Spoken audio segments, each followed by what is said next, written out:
Can I have your attention, please? We'll be starting up shortly. Good evening and welcome to the Lowell Planning Board meeting for January 7th, 2013. Happy New Year to all. Tonight we do have a public hearing, which is a continuation from December 3rd, 2012. And again, I repeat, this is a continuation. Its public hearing is 1871.1, 1861-1867, 1909-1929, 1939-1949 Middlesex Street. The Lowell Planning Board will hold a public hearing to hear all interested persons relative to an application by Middlesex Partners Limited Partnership for a special permit and a site plan approval for a project located at the above listed address. The applicant proposes to convert the existing manufacturing warehouse facility into a K-5 charter school.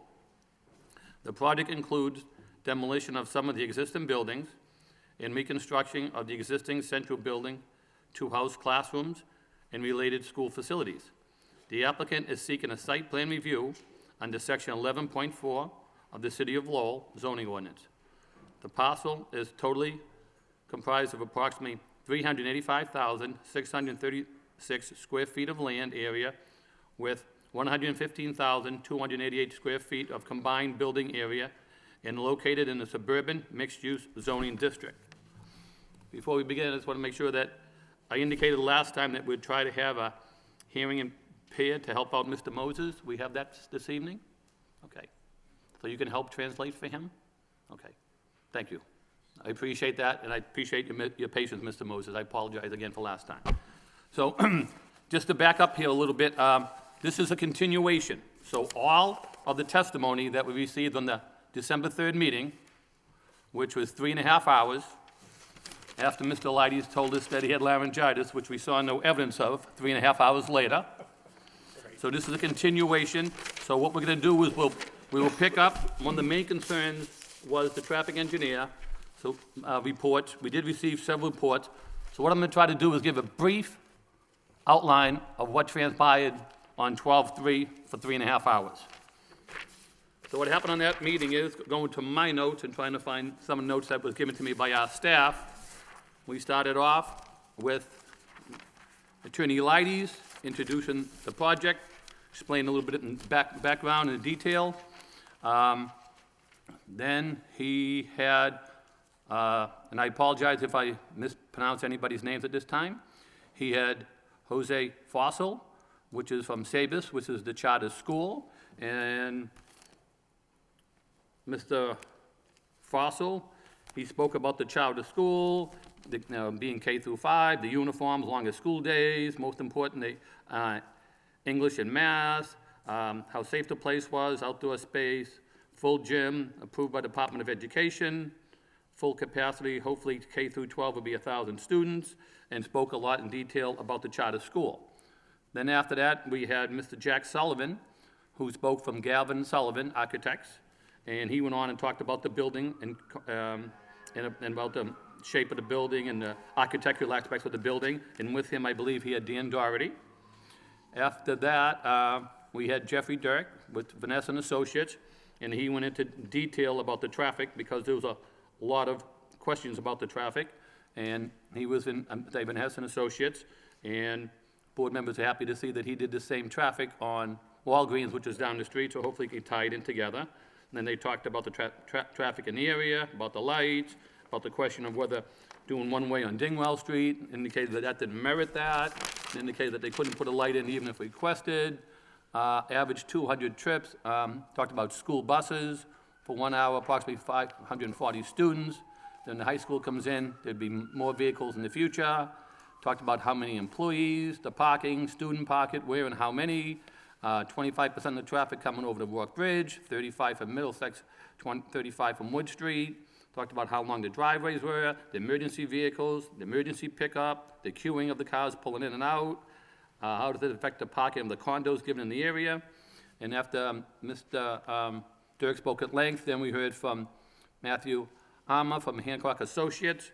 Matt went on and talked about the design of the site, talked about the railroad in the past, loading bays in the rear, and evacuation, ball field to the right, where the cafeteria was, the sewer lines maybe come from Chelmsford, fire hydrants on site, sprinkler systems throughout the building, and he went on and spoke for a while. And then after that, we heard from the Board of Trustees from the charter school, and we heard from William Merrill, Kathleen McCarthy, Rachel Bowman, Alan Miller, Brian Chapman, Pavan Patel, Vanessa Noon, Walter McGrill, and they were all from the Lowell Charter School Board members.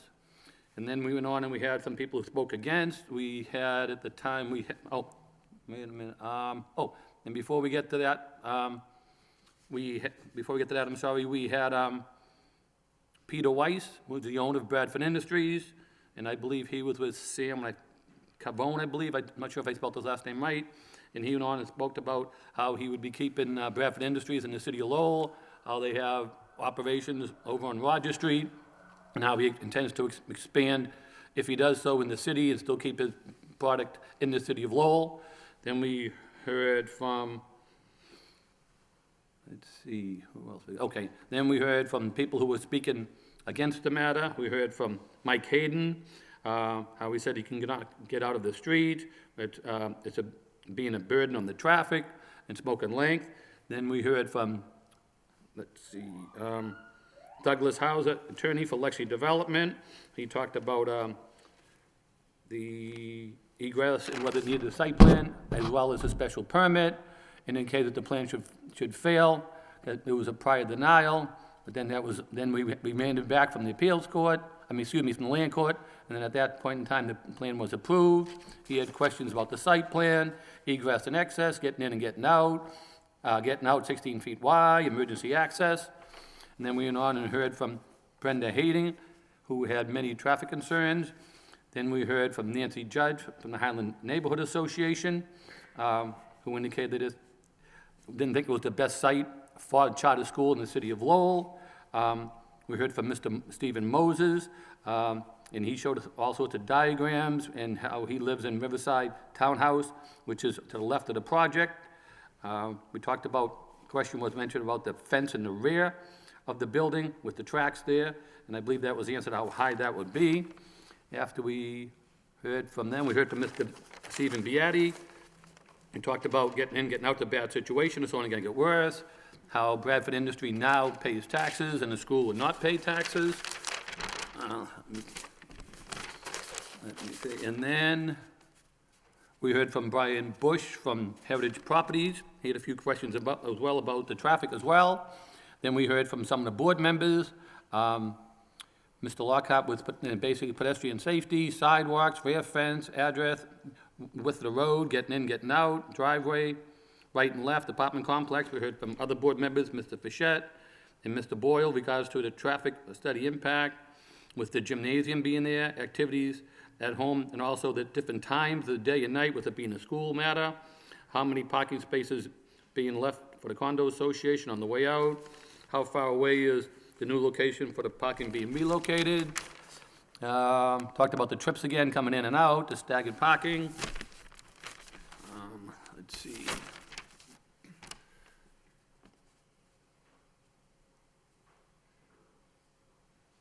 Again, more talk about the traffic pattern, and indicated that we'd have to wait for the traffic engineer to address those matters because they're just given to us that evening. Talking about if the different grades come on later, they want to stagger the times of opening and closing of the day, so therefore they wouldn't have as much queuing and cars moving in.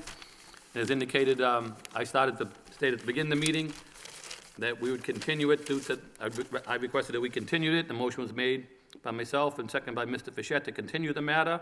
Therefore, it gave DPD staff and the public an opportunity to view all the project material that was submitted. That motion was allowed for votes in favor, none against. And we also talked about having a hearing assistance from Mr. Moses, and I assured him that we would not vote until he had an ample opportunity to look at the minutes of the last meeting, and as well, we'd tried again to have someone here this evening to help him with his hearing impairment. That was continued, so tonight, again, all the testimony that was said last time is all in the record, so people who have spoke last time do not have to speak again. unless they have something new to speak. So it's not like we're going to start the hearing all over again, where we left off 3.5 hours later. So what we'll do is, I will hear first again from the applicant, Mr. Elides. I know he met with several of the city departments last Friday, January 4th. The planning department, we received numerous more materials since our last meeting. So I'll let him give us an update on that. We do have staff here from planning and development. We do have our traffic engineer here this evening. Thank you for being present, I appreciate that. So what I'll do is, we'll start again with Mr. Elides, to anything he wants to pull up with. I'll let anybody speak who has not spoken at all in the past first. Then if anybody wants to speak who has spoken in the past, if it's something new they want to speak about, instead of everything that we've already heard at the last meeting, and then we'll take it up from there. So I hope my summary concludes briefly what we spent 3.5 hours on last time. So Mr. Elides, I'll turn over for you at this point in time. Thank you. Mr. Chairman, if I may interject Sure. just for one comment. Yeah, Mr. Just for everybody's information, as you all know, I was absent at the last meeting, and due to the Mullen Rule that has been adopted by the city, if I sign an affidavit saying that I have viewed the video recording, I can be eligible to vote tonight, which I intend to do. And I did view it in its 3.5-hour living color and enjoyed it thoroughly. So I'm ready and prepared to vote tonight. I do want to make one aside comment. I'm going to make it my personal mission from now on to make sure that anybody who's speaking at a hearing like this needs to use a microphone and speak into the microphone, because it seems kind of silly sometimes here in this chamber because we're all right here, but it doesn't pick up on the video, and there are gaps at times. So if I yell at you for not using the microphone tonight, you know why. Thank you. Thank you. 3 Market Street, Lowell. Mr. Gendron already took the wind out of my sails. I was going to ask who was going to act on the measure tonight, and I'm aware of the rule that he refers to, and I'm glad to see that he was able to review the materials. Basically, I can make a quick report to the board because I concur with what Chairman Linehan said. We want to not go over any of the already spoken of quite a bit situations that we've encountered. I would like to report to the board, and I'm glad to see that Professor Moses is here tonight and has the materials available to him right online in front of us. It just blows my mind when I see that somebody can get that done. Actually, we had the same thing at the Conservation Commission, only it was done entirely online. We have a young lady tonight who apparently is stenographically putting it online for Mr. Moses. And in addition to making sure that all of that was done, I invited Mr. Moses to my office to meet with our traffic engineer. We spent almost an hour together going over all of that. I can honestly say I probably didn't change his mind in any way, shape, or manner, but we certainly made all the materials available to him so that he would see that. In addition to that, if you recall, Mr. Chairman, the issue was at the first meeting that he didn't have any of these capabilities, and I indicated that I would, and I did have a stenographic version of the entire meeting performed and submitted that as well. And to Mr. Moses, right there, the whole book. So we covered that base. In addition to that, a number of these things that have been handed out to you, as you well know, they're all online, or most of them are online, whatever we submit to Swarthy and the DPD folks. But I also tried to get Nancy Judge as much of the material as I could along the way so that she could keep herself and the neighbors up to date there. And other than that, the last thing I'm going to do before I turn the matter over to our traffic engineer is to just report to you that we have met numerous times with the DPD, as you indicated. I would say that either Matt or myself or both of us met anywhere from 8 to 10 times from the time this submission was done. We probably have scores of emails back and forth and materials being changed and questions being answered, and you can see some of that from the material that's been submitted to you. I'm also aware of the memo that was given to the board for the work that the people reviewed at the DPD, as well as the conditions that were part of that memo that come from both the DPD, not just both, but from 3 different sources, the DPD, the traffic engineer, as well as the city engineer. And I can say in behalf of my client that we have no issues with any of the conditions that are proposed there from those parties. And that's about it for the moment. I did have the opportunity to pass out, and you'll hear, I don't really want to take the wind out of their sails, so to speak, but as part of the traffic review that we did, at some point, the Eric Eby, the city traffic engineer, indicated that we had found a serious problem with regard to the traffic flow in the neighborhood results from not anywhere at Wood and Middlesex Street, but across the bridge at Pawtucket Boulevard and the lights there. And Eric indicated that that equipment is out of operation, has been for some time, and apparently there are other locations in the city. It's just too costly an enterprise to unfortunately have those all fixed. And what we've done, I've asked Eric to get an estimate of how much it would cost, and he indicated $17,500 to put a video cam in there. I just realized I think neither Mr. Boyle nor Mr. Gendron got one of my handouts on traffic cam, but I will get them up to you. And Mr. Malovich as well. Welcome, Mr. Malovich, to the board, by the way. And my client is willing to pay the cost of that work that needs to be done to fix those that intersection and put the traffic cams into effect, which we think, and both our engineer and the traffic engineer will give you an idea and an outline of why we think that's so very important in helping the traffic situation there. So I guess at this point, what I intend to do, if I can just be quiet, I know, is I will ask Jeffrey Dirk, our traffic engineer, to come up. Then I've made a list of the laundry list that the chairman left me with at the last hearing.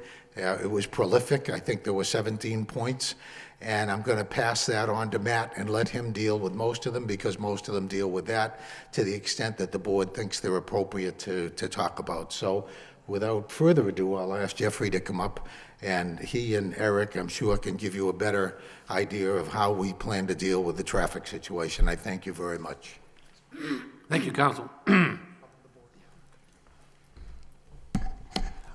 Thank you and good evening, Mr. Chairman, members of the board. For the record, Jeffrey Dirk with Vanessa and Associates, and we're the traffic engineers on the project. And I appreciate the chairman's summary of what transpired at the last meeting. It'll save me a lot of time in terms of rehashing a lot of the traffic information. But I think what's important tonight that I want to present to you is a lot of the work that we've done since the last meeting. There were a lot of great comments from the board as well as from the audience. And we have had the opportunity since the last hearing, and I know you received the traffic study at the last hearing, so there wasn't a lot of time to digest the information. But your staff since that time has had an opportunity to review the traffic study, and they asked us to go back and do a bit more homework, specifically relating to the traffic characteristics of the project, because that directly relates to how this site's going to function. So part of the additional information that was submitted to you since the last hearing was an updated traffic analysis, or basically a supplement to the original traffic study. What we were asked to do is to, instead of using the standard Traffic Engineering Institute of Transportation engineers numbers to develop traffic projections for the project, was actually go out and do some traffic counts at operating schools within the city, as well as at a similar charter school, and look at how those traffic characteristics relate to this site in particular. So the two sites that we were asked to go out and do actual traffic counts at were the Pine School here in Lowell, and then the Innovative Academy Charter School, which is in Tingsboro. Now, the Pine School is a school that has a similar student population as well as staffing levels as what is proposed for the first level of this development. And again, that's what we're here seeking approval for 540 student K through 5 elementary school at this site. about 65 staff, and that's full-time equivalent. Those numbers directly correlate to what you have at the Pine School. So that school in particular was found to be representative of what we're proposing here, what we're asking for approvals for. The Innovative Academy Charter School, that goes up through 12th grade, so when we looked at that, that would be what would be projected as kind of the full build-out potential of this site. But again, not what we're asking for approvals for tonight. We're asking for K through 5. So as we looked at and compared the traffic volumes for the Pine School to this site, what we found is, in terms of general traffic numbers, I think it's consistent with what the chairman had mentioned at the outset of the presentation. We're expecting in the morning, when we have our peak traffic flow, that we'll have about 250 vehicles coming in and going out from the site total. So it's half in, half out. So that's the level in the morning that we're going to get to the site and during the peak traffic volume hour. We've got about the same level in the evening, as you might imagine, coming out. Now, those peak periods would be about 7:30 to 8:30 in the morning. That's what we expect the peak hours for this site would be, and that's consistent with what the Pine School has as well. And in the evening, the peak traffic volume hour occurs between 3 and 4. Again, this site and what we experienced at the Pine School as well. So that's the volume of traffic that we need to process over the course of an hour. Those numbers in the morning for the K through 5 school, that's consistent with what we had reported in the original traffic study. In the evening, the numbers that we experienced from the Pine School are higher.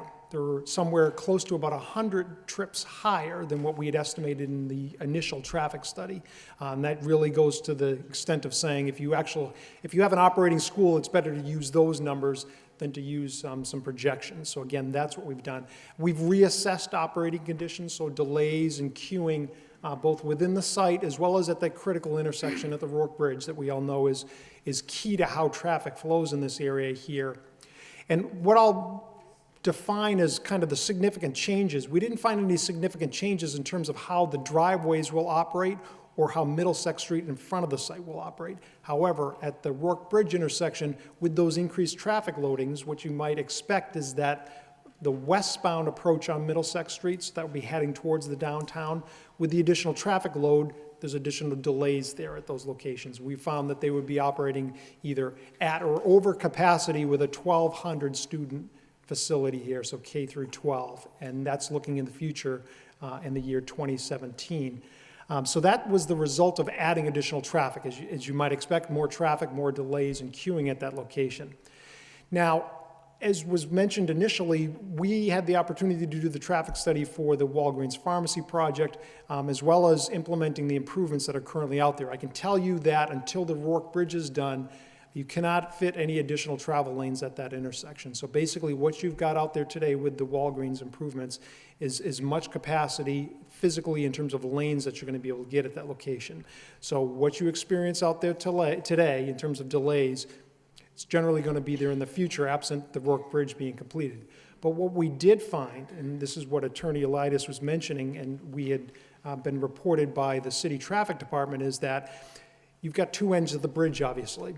One of the controlling features on this side is the Wood Street intersection, but on the other side, the Pawtucket Street intersection, that controls the traffic flow as well. So some of the backups that we found that are happening at this intersection and along Middlesex Street is a result of the traffic. Once it actually gets to the bridge, it can't get through on the other side where the traffic signal is because there's malfunctioning traffic signal equipment over there. So some of the delays that are happening on this side of the river or on the project side are directly related to how that traffic signal on the other side operates. So as was mentioned, one of the things we were asked to do is physically upgrade and replace some of the traffic signal equipment on the Pawtucket side of the bridge so that when the traffic actually gets through the Wood Street intersection, that it can flow over the bridge and through that intersection as opposed to backing up, because today you've got gridlock on both sides. So we're able to, as I said, we can't do anything new in terms of added capacity on the Wood Street side, but on the Pawtucket Street side, Pawtucket Boulevard side, we can make some improvements. And so we've committed to doing that. We'll actually help to pull some of the traffic over the bridge and make traffic flow more efficiently on the Wood Street side. So that's a change, something we've added to the mitigation program as a part of the project. Now, in terms of the project itself and the improvements that we're talking about, we had mentioned that we have a traffic management plan that we'll be doing. That traffic management plan, and you've got some detailed copies of what's shown on the board here. But basically, we have detail officers at both of the intersections This is the entrance into the project. This is the exit from the project.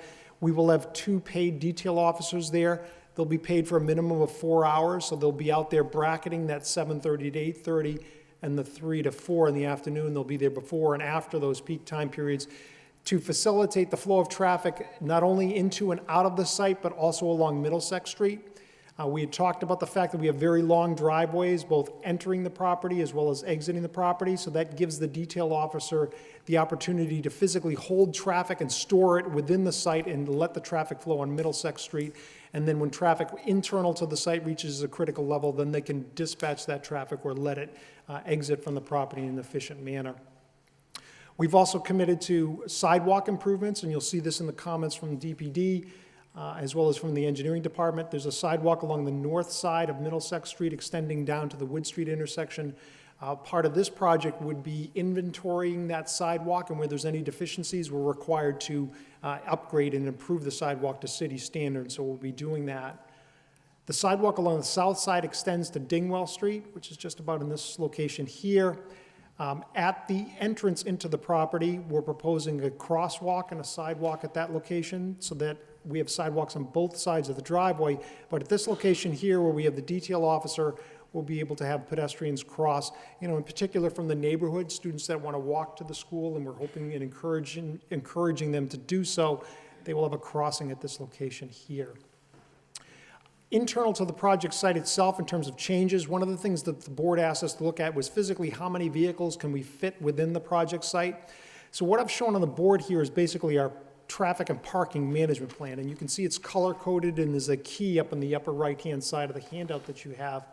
So what I've shown here is basically, as you enter into the property, what you'll see is just about at this area here where you see this parking lot off to the right-hand side of the driveway, you'll see the driveway actually widens, and there's a bypass lane there. So this bypass lane, as you come into the property, allows our buses to bypass the queuing here that we've shown for, this is the pickup and drop-off area. Those buses can pull in and they can get into where the front of the school is here unimpeded. It also allows an emergency vehicle that's coming into the site to be able to bypass any queue that happens in the area there. And you'll see just the buses load and pick up right in front of the school, and there's a lane just to the south of where they are. That's to be kept open at all times for 2 reasons.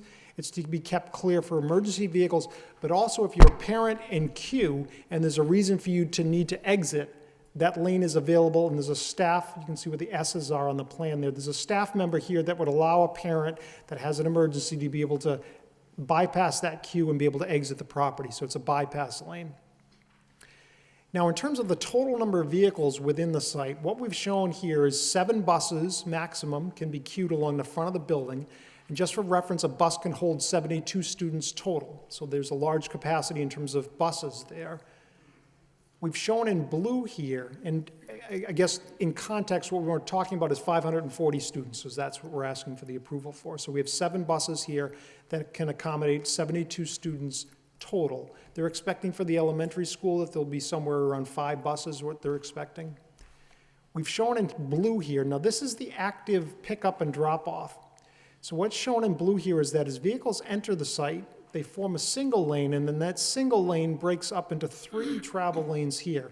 Now this is consistent with the way that the Innovative Academy Charter School works, in that when vehicles enter, they're distributed into 3 lanes. Those 3 lanes, under staff control, slowly progress up to a point here where you can see is a hatched area on your plan. At that point, that is the only point that students are able to be discharged from the vehicles. Parents are not allowed to exit their vehicles.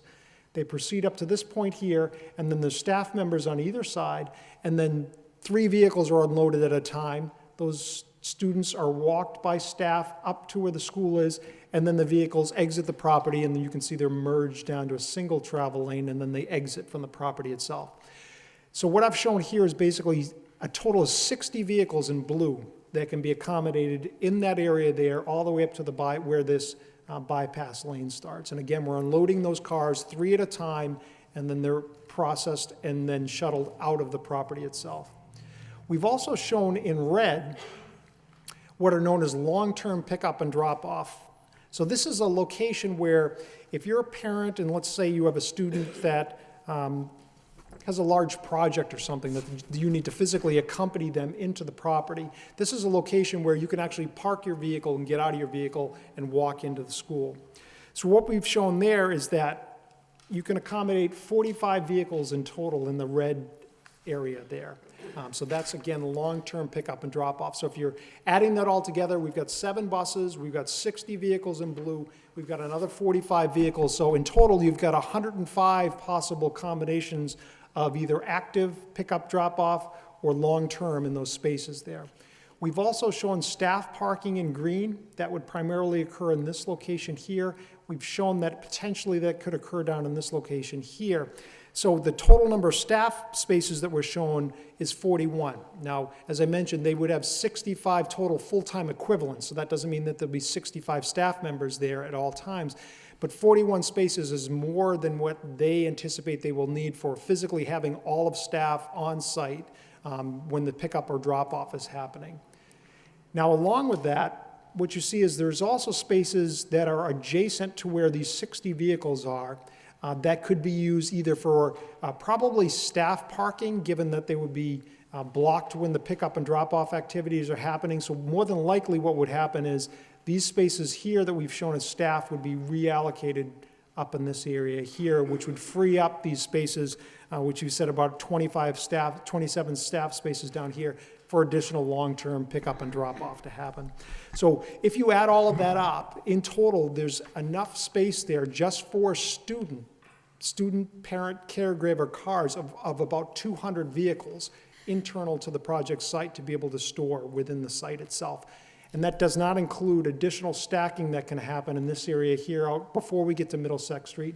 So this would add another 14 vehicles in total between the back of the last blue car and Middlesex Street. There could fit another 14 vehicles there. And then between where this merge point is here and out to Middlesex Street, there's about another 20 vehicles that would store there. So if you added all that up, the site's physical capacity is in excess of 250 vehicles that could be stored internal to the site within the parking spaces without having anything to do with Middlesex Street.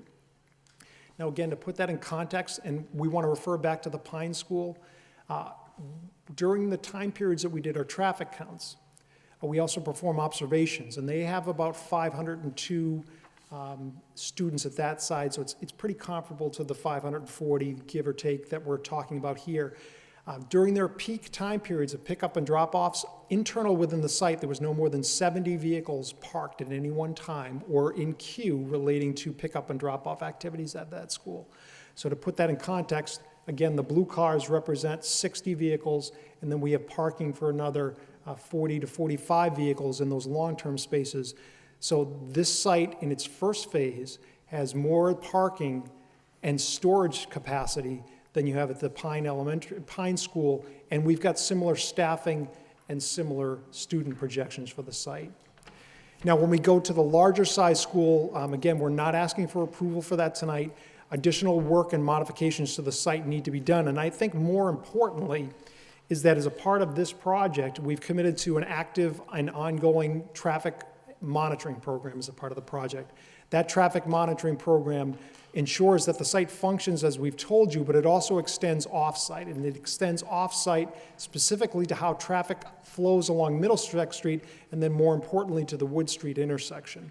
So the monitoring will consist of actual traffic counts, looking at how the driveways operate, look at how the Wood Street intersection operates, and making refinements to those plan at the sole cost of the school as necessary to ensure that safe and efficient access is provided in this area, not only to the school, but through the intersections and along Middlesex Street, and that will be ongoing. Again, it was suggested that it starts when the school opens, and it will continue on an annual basis at critical time periods, and that's going to be defined by DPD in terms of when they want it looked at, and our commitment is actually implement any improvements that may be necessary as a result of the monitoring program.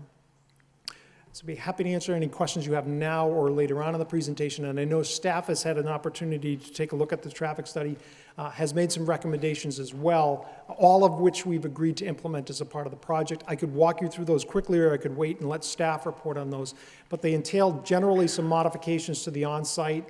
As you look at your plan here, this parking lot in particular requested that we connect these two dead-end parking rows there so that you've got circulation within that parking lot.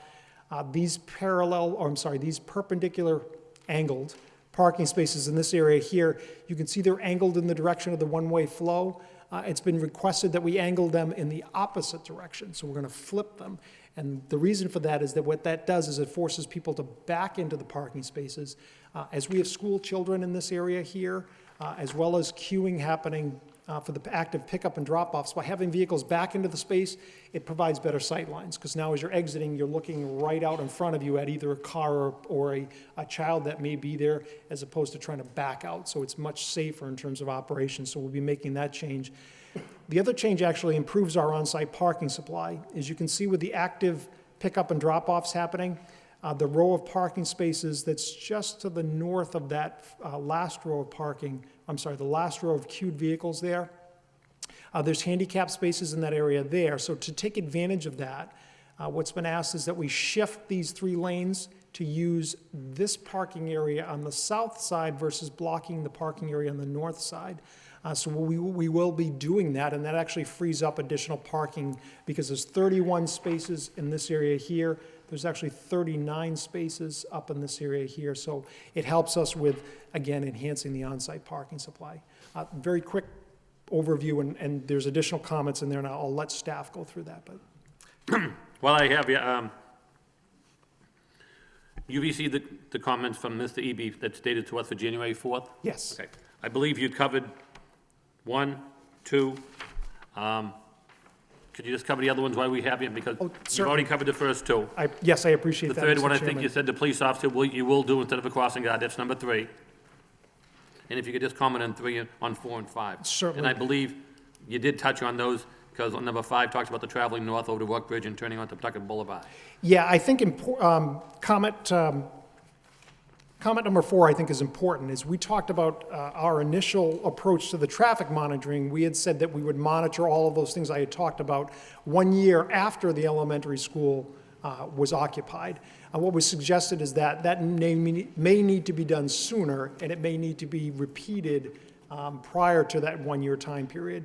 And so we've said that we would do that. So basically, the monitoring program will be started not 1 year after occupancy. It'll be probably started within a few months or 6 months after the elementary school is open. We'll implement any changes. Then we'll go back out there and monitor to make sure that those changes were in fact effective.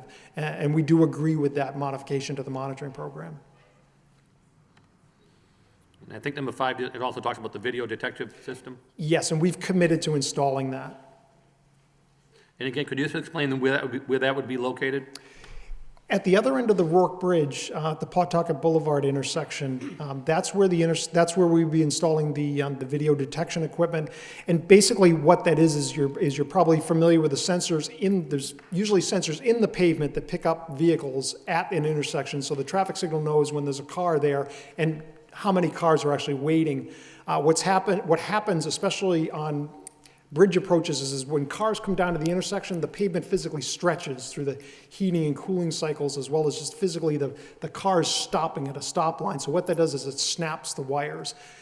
These video detection equipment is actually installed overhead, and it's just like a video camera. Only what it does is it detects vehicles. It's not susceptible to those conditions in terms of breakage. It's much more efficient. It's easier for the city to be able to maintain operations at the intersections, and provides much more flexibility in terms of making changes at the location. So that's what we'll be installing. All of the approaches to that intersection will have video cameras so that they can monitor the traffic at the location and make the traffic signal operate in a more efficient manner. We've committed to installing all of the necessary equipment and retiming the traffic signal as necessary to implement that system. So that would be similar to what Attorney Leidies gave us, the same thing? Where Exactly. the traffic light would be here and the video would be next to it on the top? Correct, mounted either on the mast arm or on some other location there where it has good detection of the intersection, a full picture. Thank you. Mr. Chairman, can I ask a question, since we're talking about that equipment?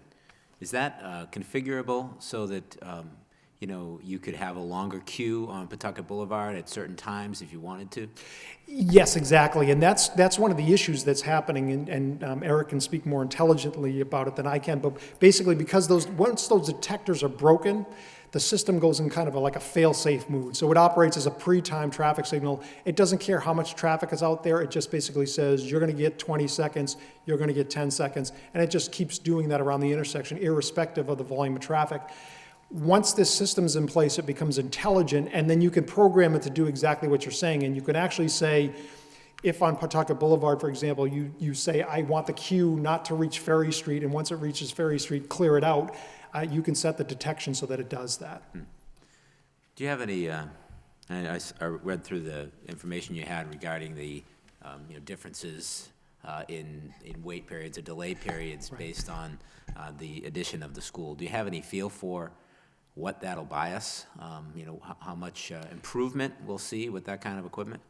I don't know that it's going to, well, what I think it will do is it may not reduce it will reduce the total delay, but I think what you're going to see in terms of the difference is the queue backups that are there. So I think from the standpoint of how far the traffic actually backs up, it's going to reduce that queuing that happens. In terms of delays, I mean, you're probably going to be talking, 10 to 15 seconds, I think, total, but that's every single cycle that goes through this. So that adds up actually to a lot over the course of an hour. But I think just in general, instead of having complete gridlock where nothing moves, traffic will actually move and you'll have some rolling queues at the area. Right. It's interesting you say that because my way home from work tonight, I left a little early so I could be fully prepared for this session, and I drove through, I went up Route 3, got off at Drum Hill, and went across the bridge. It's a 30-minute endeavor, at about 4:15 to do that. And it occurred to me at that intersection of Wood and Middlesex that you can't get onto the bridge. Sometimes it takes a full light cycle, even if you're the first car in line, to get onto the bridge, because you get cars coming from 3 different angles to get onto the bridge. If that bridge could clear, then I think it would be, my untrained eye says should be better. And I can't believe we've been living like this for all these years with that problem as it is. Yeah, sometimes it really is, as you said, it appears obvious, but it takes an objective eye, and I think the city's traffic engineer had a chance to look at it, and it kind of jumped out at everyone as one of those aha moments of saying, we've got 2 linchpins on either side of that bridge, and one of them is holding things up, and if we could just get that to work, at least we could pull the traffic through the area more efficiently. Okay, thank you. Thank you, sir. Thank you. While on that subject, I just wanted to point out that Eric cleared me up. I was not familiar with the video camera setup and how it operated, so I went online today to take a look at it, and I'm responsible for that particular picture that's there. Eric, and he can explain it later on, tells me that in fact the camera setup that he has chosen will be 4 ways. It'll be 4 different cameras taking 4 different views for each of the traffic lines as they come up and down Pawtucket and go over the boulevard and come out from the bowling alley. So I think that's an interesting part of that. Given the opportunity, Mr. Chairman, what I'd like to do, if it's okay with you, is have Matt Hammer come up and go over the 17 points, or as many of them as you feel would be helpful to respond to the issues that you left us with the other night. And I suppose at some point we may ask Eric to jump in there and also give you a better idea of what I was trying to describe as far as the camera work goes. Thank you.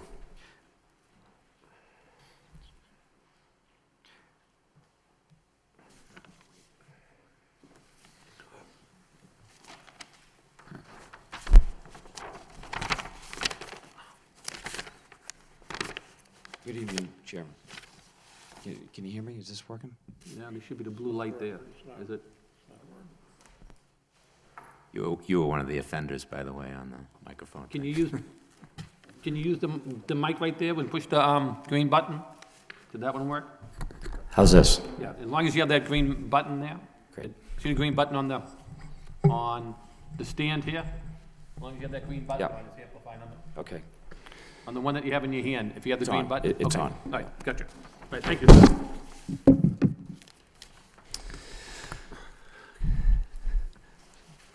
So I'm going to go over some changes to the plan. relative to the last meeting that we're at. For the record, my name is Matt Hammer. I'm with Hancock Associates, and I apologize. I'm fighting a cold myself this evening. So if I need to clarify anything, just let me know. So relative to the stacking plan that was previously described by Mr. Dirk, which is located in this area, what we've done is widened the entrance drive. Matt, could you just step over this side so people there can see it? And Sure. Bob, let us know if he's blocking you. Okay. So we've widened the entrance drive here in order to provide some overflow for vehicles that would be coming into this stack parking during the drop-off and pickup. So that will allow a bypass lane to clear the way if, in fact, this stack parking here does overflow. Then vehicles can back up within that overflow lane. So that's one specific change that was made to the plan. The other changes were technical in nature, related to some engineering. We've added some sewer manholes out in the entrance, verified the sewer capacity, which we will be tying into the larger line now, which is the 30-inch line that's within the street here. So we have more than ample sewer capacity in that line. We've also added the curb cuts that are located here into what is the Heritage Properties property. And what that'll do is, instead of this property utilizing this curb cut for an entrance and an exit, they can come into these two locations where there are two parking areas. And what that also does for us is it provides some emergency egress if needed, if there's ever a problem along this entrance drive. Along with that is we're going to take out the rusty fencing that runs along this entire entrance that goes up down into this area here, and we're going to replace that with a split rail fence, which will match the fencing that's on the other side. So there'll be a nice beautification to the entrance. And along with that, we will also be able to add a green strip also. That'll provide some relief to the tight nature of that fencing if you've been in this entrance coming out of these entranceways, side entranceways to these buildings. That'll add some relief to that as well. That'll also provide some additional snow storage if needed also there. The green fence will be on the left side of the lane? The split rail fencing would be on the left-hand side. Uh-huh. And existing on this side is split rail fence, so it'll match that. But the green strip? Is added, which will be on this left-hand side. Okay, thank you. Yep. The other addition is that we've added a 6-foot chain link fence, new fence, along the entire rear of the property. And we'll also extend around the athletic field and terminate approximately right here to take care of any balls that would be coming off the field, so they wouldn't be falling into this area over here. So we just continue that fencing around. We've also added some detail in the loading bay, where there'll be a pump station for the sewer, as well as a full emergency generator set. In case the power goes down, we'll have a means to emergency eject any sewer if need be.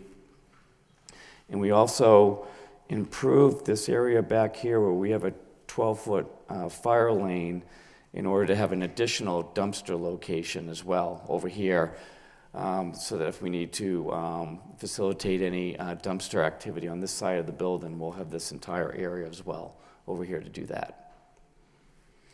Those are the primary changes to the plan. We've submitted a fair amount of material since the last hearing relative to the comments that were provided by the DPD and the planning board members. And those are, we've submitted an improved revised traffic impact report. We revised the stormwater management report to incorporate these changes. We've submitted a revised operation and maintenance for the stormwater infrastructure. We've provided additional clarification on some of the environmental questions that were coming back from the DPD as well. So we've submitted a full assessment of the AUL area on the property. That's an activity use limitation that was subject to the property, as well as a full scope of work for the second phase of the environmental part of this project, which is fairly detailed in terms of the scope of work to ensure that this site is clean. We've also received confirmation from Realty Transit, which owns the property of the railroad. They've told us that right now there is no contractual agreement in place for this facility. That has not been for 30 years. The last one that was in place was for A&P corrugated box at one time. But since Bradford Industries has taken over the property, there has not been any contractual agreement with the railroad itself. We also have some confirmation from Pan Am, who operates the railroad. We've been told that the sequencing of trains is different every week, but typically it runs anywhere between 5 and 7 periods a day.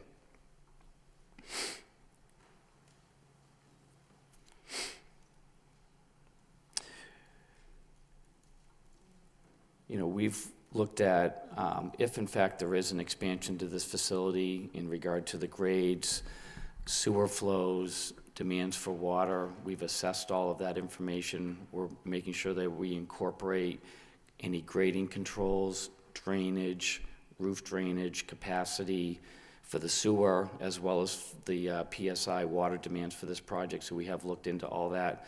And I know that that was a question regarding to any potential future expansion to this facility.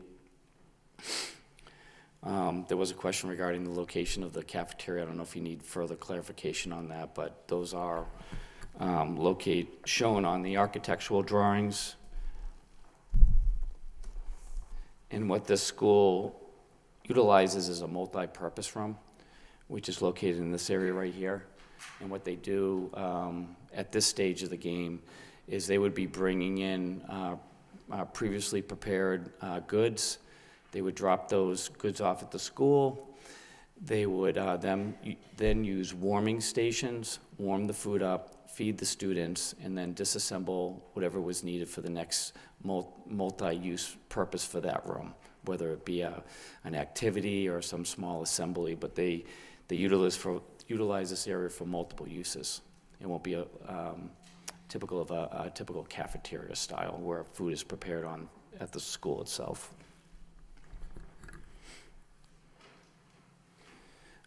We anticipate the deliveries of those foods that are previously prepared to be somewhere around 11:30. They would be brought in trays, rolling trays, and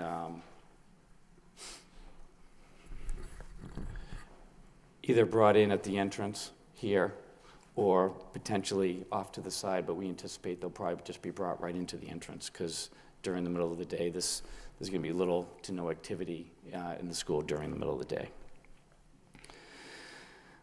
Adequacy of the sewer lines, we've looked into that.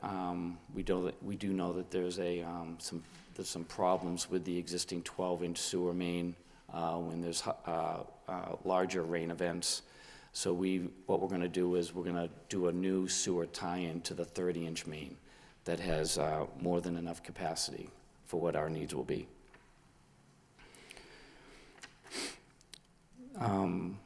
There will be sprinklers for the school. The sprinklers in the building now. There'll be full fire protection plans that will be submitted and reviewed by the city at the building construction stage.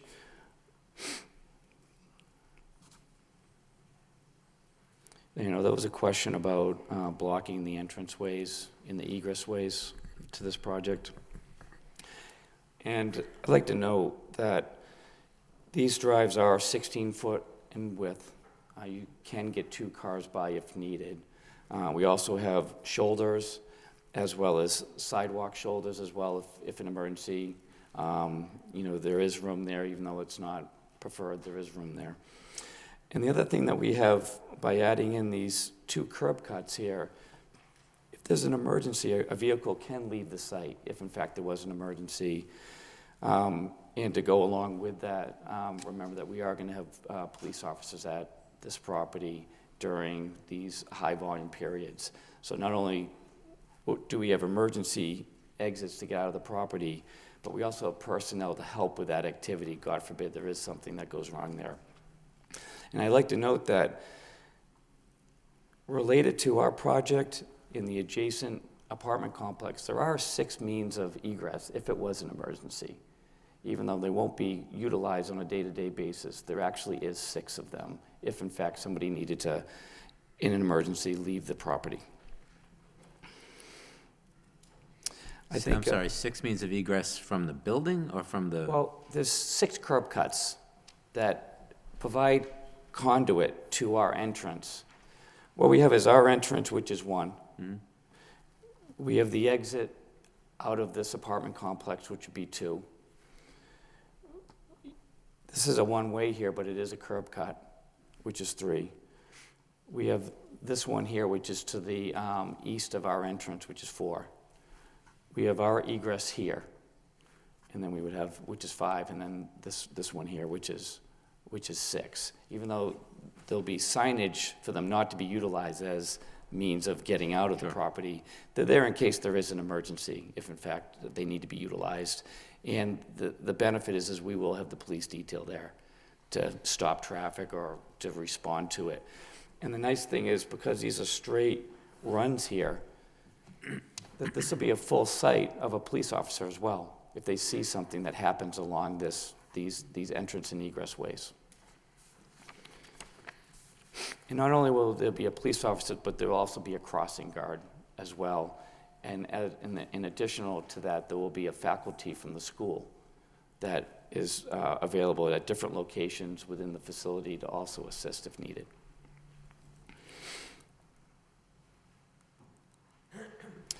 I think Mr. Dirks from Vanessa Associates has explained the stacking plan and the methodology of the drop-off and pickup.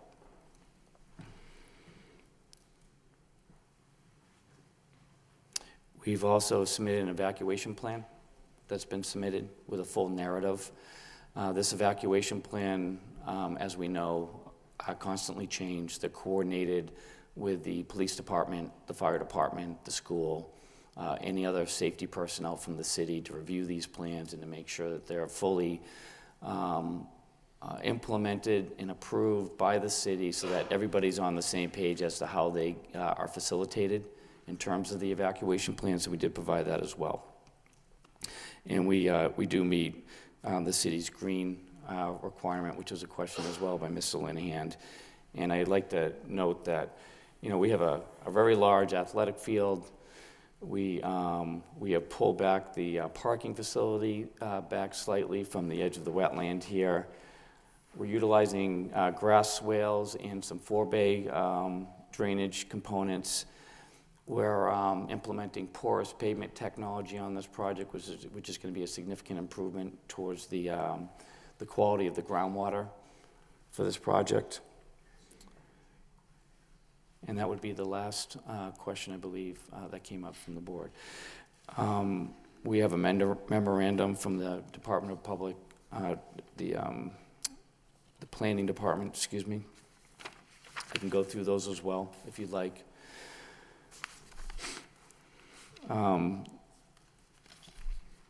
First 2 have already been discussed related to the drop-off of students, the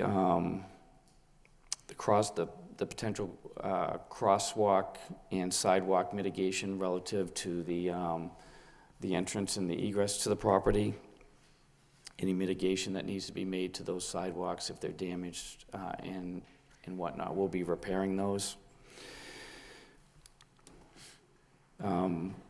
Shade trees more than 50 feet apart. We did submit a landscape plan, but obviously we'll work with the DPD if they want some additional trees in that regard. And like Mr. Alides said, all of these comments we're in full agreement with and can accept these as things that can be further elaborated on in conjunction with the planning department. The number 4 was an AUL report. We've submitted some additional information to that. We also have Sarah Brown from the city of Lowell directly corresponding with our environmental engineering firm in that regard. So whatever she needs, we'll provide to her. There's been quite an extensive scope of work for the next phase of this project that's also been submitted for this project, which will outline all the background safety precautions and confirmatory soil testing that will need to be made on this project to ensure that this property is safe from an environmental standpoint. I've discussed the railroad spur. We've already gone over that. We comply that a national pollution discharge elimination system general permit will need to be provided for this property, which would require a stormwater pollution prevention plan to be submitted for the construction activities for this project. And again, that actually comes in the construction phase of this project. But we comply that this project will submit those to you. There was a question regarding working with the DPD to use the surrounding area to this isolated land subject to flooding for educational purposes. We're having discussions. We have another meeting this Wednesday with the Conservation Commission, and we're in full, offering to work with the DPD or the Conservation Commission for anything that they would like to use as an educational program with the school to enhance this wetland area. And that will include assessing and removing the invasive plant material that surrounds that wetland today and cleaning up all the debris. There's mention of providing some additional vegetation in the compensatory area that we would be providing. To be more specific in this area, we most certainly can provide some additional vegetation in that area. There's a question regarding the triggering of a environmental notification form per the per MEPA thresholds, and we concur that this project right now does not trigger that, but we'll make sure that when it does, we would make all the necessary filings with MEPA for this project related to traffic. Sure. Matt, just relative to that, how did you conclude that it does not? For K through 5 would not trigger a MEPA filing. It does not meet the threshold. Now, is there, and I know you're not looking for access on a state road, but is there state funding involved in this project? I don't believe so. Mr. Leides could elaborate on that. Not directly. I mean, the whole school process, because it becomes a city and a city school, has a whole formula as to how much the state will pay into assisting the project to take place. But to my knowledge, there's nothing that's directly related to that. It's mostly related to the setup and operation of the school. Because project segmentation is not allowed by the state, so. We understand that, yep. So I'm a little confused as to, by phasing it, that's in essence of what it is, project segmentation. Well, we have a professional in this regard related to that aspect of the ENF, and maybe Mr. Dirk could elaborate on that. Okay, if you could, please, thank you. So, to not contradict anything that was said, but to set the record correct, Okay. this project site abuts state property. So, state funding aside, we abut the Commonwealth of Massachusetts property related to the Rourke Bridge. Okay. So the easternmost boundary of our property abuts property that's owned by the Commonwealth. So that would be the trigger. Okay. Correct. There had to be So- something that triggered it. Yes. Okay. So this project requires a state highway access permit from the Massachusetts Department of Transportation for what's known as indirect access to the state highway. And really, they want to make sure that the project itself isn't going to disrupt their their intended use of their property, which is to improve the Rourke Bridge. So the state action related to MEPA is that access permit that's required. Segmentation, you are correct. We can't segment the project itself. So the project, as we're talking about before the city, is 2 phases, but from the state's perspective, it's a single phase. It's a K through 12 facility. The traffic related to the K through 12 exceeds the requirements for the filing of an environmental notification form.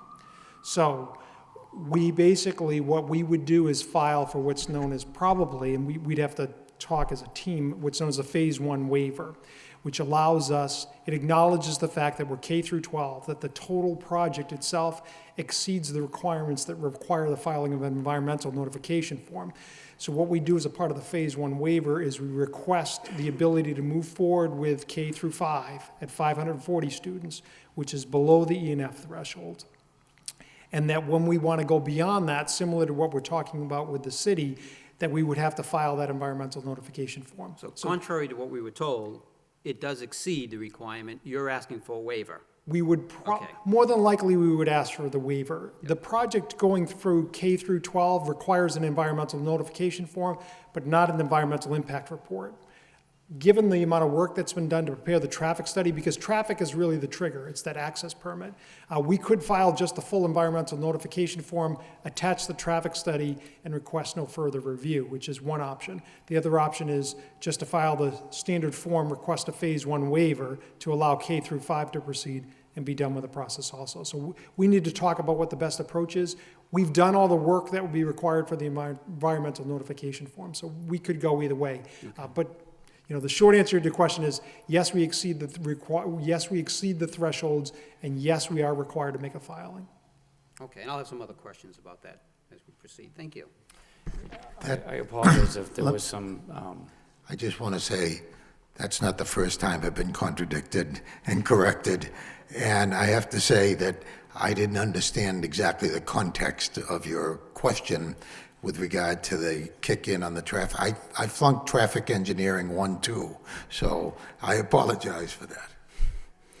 I apologize if there was anything provided on my end. I just know that the K through 5 was below the threshold, that's all. And that the study was meant to, if at some point it did go to the K through 12, we wanted to make sure that we at least are taking a look at that.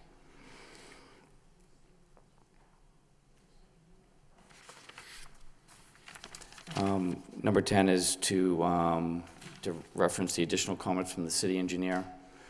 We've looked at the city engineer's comments and we'll comply with all the city engineer's comments from their standpoint. And the traffic comments that were provided have been addressed by Mr. Jarrett from Vanessa Associates. I can answer any questions. Yeah, you indicated you met with the fire department. Could you just go over that in detail for us? Sure. We met with Phil Lemire, and we met him on site. I walked through the entire site with the fire department, and he did not have any issues with the current configuration of this project. He liked the fact that the hydrants were staged back here on the islands, and that there was clear distance along the front of the building for staging his fire vehicles. He wasn't as concerned with the side entrance access points, but was very happy with the clear access to the front of the building. And he provided a memo to that effect. Did you go over the parking, the drop-off plan with him? Is he aware of, the amount of cars that will be on this site at drop-off and pickup times? I did not specifically go over the stacking plan with him, but what he did indicate that we have a full, unobstructed, what we call a clear lane in case the fire department needed to access that, which would be located along the entire front of the building. Mm-hmm.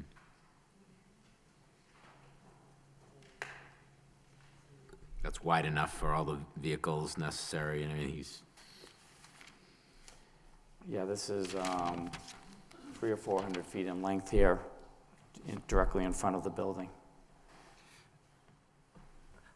There's also a fire lane to the side if needed.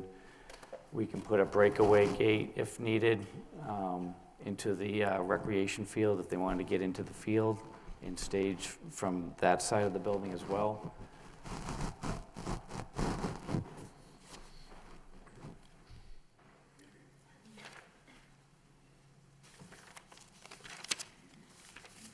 I didn't understand the earlier comments from the traffic engineer regarding the movement of the handicap spaces and those 2 rows of parking that are directly in front of the school. Could you please go over that again? Sure. I mean, it hopefully shows up clearer on the plan that you have in front of you, but if you look closely, we have some handicap spaces that are marked in just about, I believe they're in this area here. So the concern was that if you implement the plan as we've shown it here, those spaces are not usable. So the thought was that rather than have those spaces be blocked along the front of on the north side of that row of parking, was that we shift basically shift all of those 3 rows of traffic to the south and use this row of parking here to actually stack vehicles. So if you look at the plan closely, that requires a couple of modifications. I'm sorry, Eric. A couple of modifications. We would modify this corner radius here so that as traffic came around this corner, it could flow into this area here. And then in this area here where you see that S, we would actually make a triangle essentially. So take this curb line and extend it out to this area here so that we could have those 3 lanes of traffic. We're going to pull it to the south, still maintain the same number of vehicles, and then all these parking spaces up here at the north end of that area would become unobstructed essentially. You could have handicapped vehicles parked in those spaces. You could use them for staff parking, any type of vehicles that could potentially be blocked during that brief time period when we've got the queuing there. It would free up those 39 parking spaces for use. And again, I think that the important thing from the handicap space perspective is they need to be close to where the entrance is, and that allows us to keep those spaces usable close to where the entrance of the school is. So you would no longer have a row of queuing vehicles on top of the parking spaces on the north side of that lot. You would have a row of queuing vehicles on top of the row of parking spaces on the south side. Exactly. If you grab those 3 rows and just pulled them down into those parking spaces on the south side, that's exactly what we're doing. Okay. The numbers you provided us earlier on the number of spaces available for staff, for long-term pickup, and for visitors, were those counting any of these spaces? No, No. not the ones that we blocked. I only counted either the blue cars, which are active queuing, or either what's shown in red or green. I did not, those other spaces, I basically listed those as flexible spaces. So what seemed to make more sense is, as we talked with with DPD and with the traffic engineer, was the spaces are going to be blocked. Use those for staff spaces. Just park the staff in there because they're not going to be going anywhere at the time that these things are happening, and then free up the green parking spaces, in particular down in that one lot where we've shown both red and green. Free up those spaces so that, as was suggested by the traffic engineer, if we connect these 2 end row of parking spaces here, we can not only use that for long-term parking, but if there was a need to pull some of that traffic off the driveway and circulate in this lot, you could actually do that as well because you wouldn't have dead-end rows. The traffic could actually move through that lot, whereas as shown in the plan here today, they can't do that. So shift the green spaces to spaces that would be blocked during the queuing, connect those 2 dead-end parking rows, and it frees up a lot of mobility within the site. Will you bring that up? Can you, have you drawn up a plan for turning that little lot on the east side into a donut with circulation? Have you drawn up that plan yet, and do you lose any of the parking spaces to do so? We will, because of the setback line, which I think, you can see is there's a line just off. I can see it on the plan in front Yeah, of me, yes. so what's going to end up happening is we'll probably lose a few parking spaces there in order to do the connection because we can't extend beyond that line there. So we'll probably cut out a few spaces at the end and then 2 spaces and then be able to connect through. So the answer is yes, we will lose some parking to be able to connect up through, but it seems to be that, again, if we move the staff spaces And we don't need as many spaces for the staff as what's shown in this plan. It should still have more than sufficient parking for what we need, Thank you. at least at this level, I would say K through 5.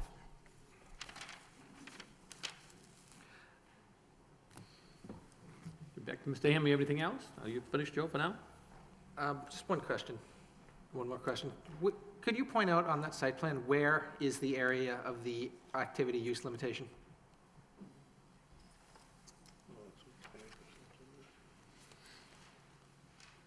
Thank you. Okay, anything else, Matt? That's it, Mr. Linehan. Okay, thank you very much.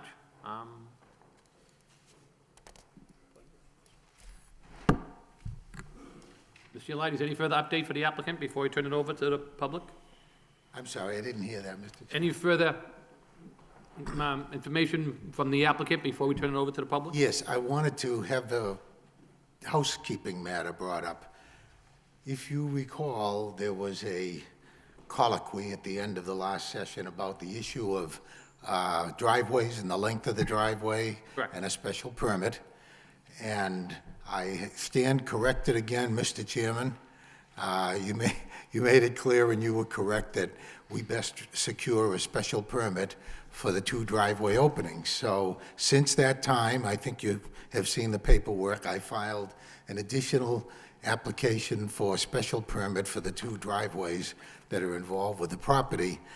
And I think it was Mr. Boyle who asked the question at length, trying to, not at length, but to get to the gist of what was covered by the special permit. And I think Aaron made it clear, and then when I went back over the tape again, I wasn't sure it was that clear, but basically, this is not a full special permit with the 17 points that come with the master plan, all of that stuff. There's really just the determinant under 6.7.2 is simply, and I'll just read it, if it meets all the requirements of the police, fire, and emergency vehicles needs. And I think that's the point that we need to look at from the standpoint of the length of the driveway. So I just wanted, and I guess, since Mr. Gendron is here new, and it's all a new, when I say new, in other words, that's a matter that wasn't even brought up except to point out that we needed a special permit, so clearly you can act on that. And also, I believe it was advertised for the special permit, and when I read the application tonight, we did indicate that it's on for special permit and site plan.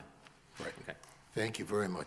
And other than that, when I was reviewing the video for the meeting, I realized that Mr. Elides talks too much at some point, so I'll quit now. Thank you. Okay. Okay, at this point in time, what I'd like is if, we'll open up to the public for people who haven't spoke yet, and what we'll do is I'll start for those in favor, and then from there, if anybody who has spoken, and then we'll go for people against, and then if anybody has spoken in the past who just wants to give new information, not rehash all the other information, as I limited it tonight to the applicant, just to give us the new update for what happened from the last meeting, not to start from scratch over. So at this point in time, if anybody who has not spoke in the past would like to speak in favor, could you please come to the microphone, state your name and address for the record, please? Anyone in favor? In favor? In favor? Hearing none, that portion of public hearing is closed. At this time, I'll turn it over to anybody who'd like to speak in opposition. In opposition? Yes, sir, just come to the microphone if you would. Mr. Chairman, members of the Lowell Planning Board, Attorney Elides, opponents and proponents. I'd just like to say that I don't think anyone here is against a school, in particular a charter school, which offers alternatives to the students and to the parents. But the old cliche, Mr. Chairman, is location, location, location. At this time, I'd like to present to the Lowell Planning Board some data, some statistics pertaining to this issue. Okay.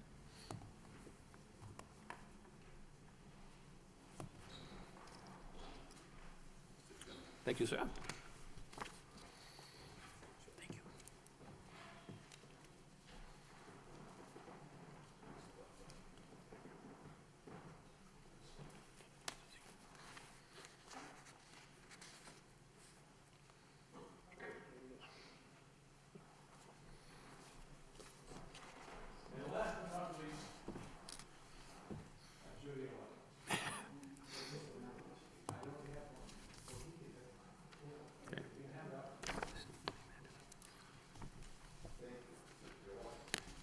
I'm sorry, sir, could you just state your name and address for the record? Thank you. My name is Edward Caulfield. I reside at 589 Princeton Boulevard, Lowell, Massachusetts. I have resided there for approximately 53 years. Mr. Dirk, I imagine you are a qualified traffic engineer and you do much work in the Commonwealth of Massachusetts. Is that so? Then I must say that I can't say you neglected, but you omitted the fact to the audience. There were thousands of intersections in the Commonwealth of Massachusetts. Are there not? And I'm willing to bet you know the 10 worst intersections. Middlesex and Wood Street is the 4th worst intersection in the Commonwealth of Massachusetts. The 4th. The VFW highway is the 1st. With that said, the second part of this data is location, location, location. I was ringing a bell for the Salvation Army this past December for 5 solid days at Wood Street at the Demoulas supermarkets. And I watched numerous times when an ambulance tried to get over the Rourke Bridge. In particular hours of 2:30 to 4:30. And even though the ambulance driver had the sirens blasting, they could not get over that bridge. The people who reside in that neighborhood on Westford Street, Princeton Boulevard, Middlesex Street, Mount Pleasant Country Club, they rely on an ambulance to get them to Lowell General Hospital as fast as they can, if there's an emergency. If you turn to the page, Mr. Chairman, with the yellow marker,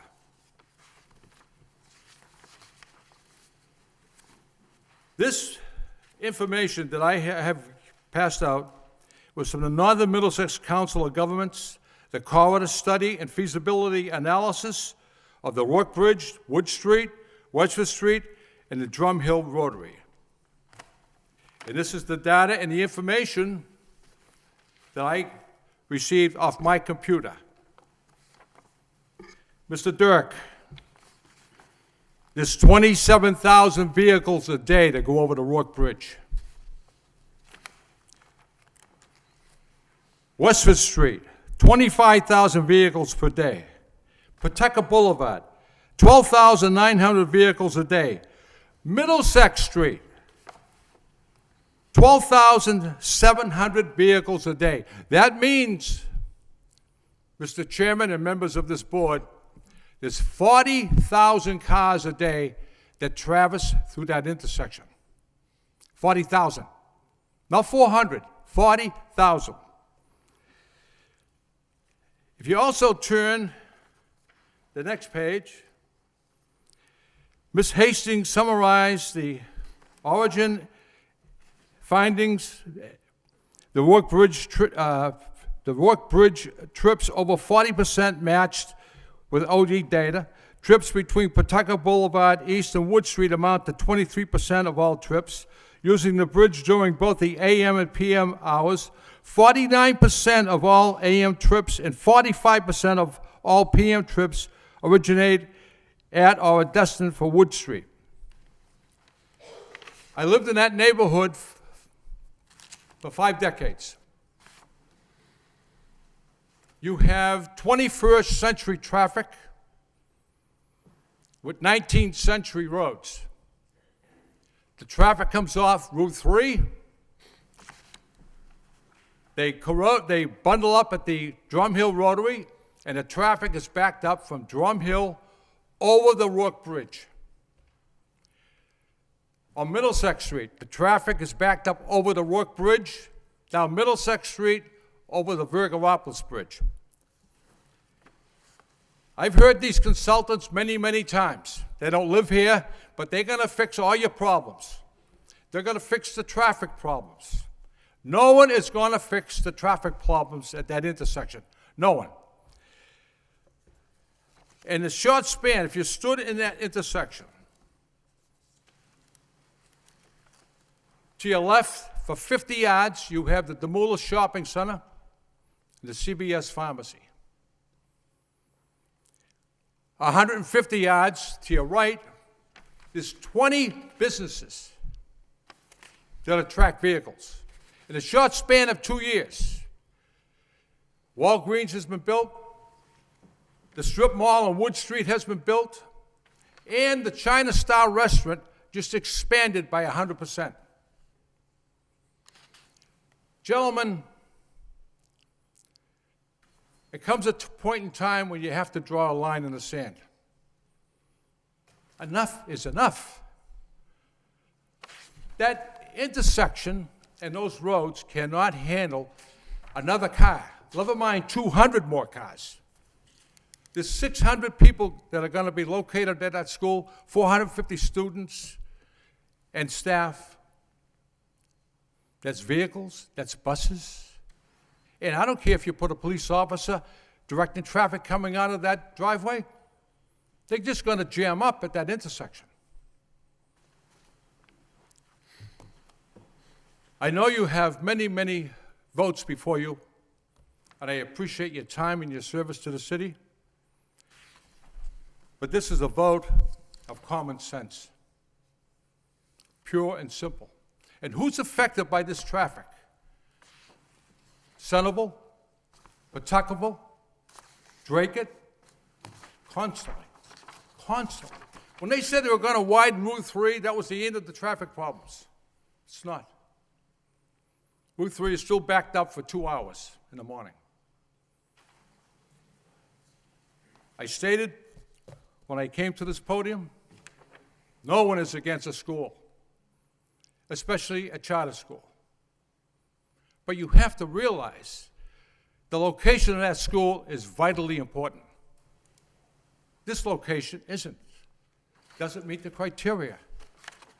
It's wrong.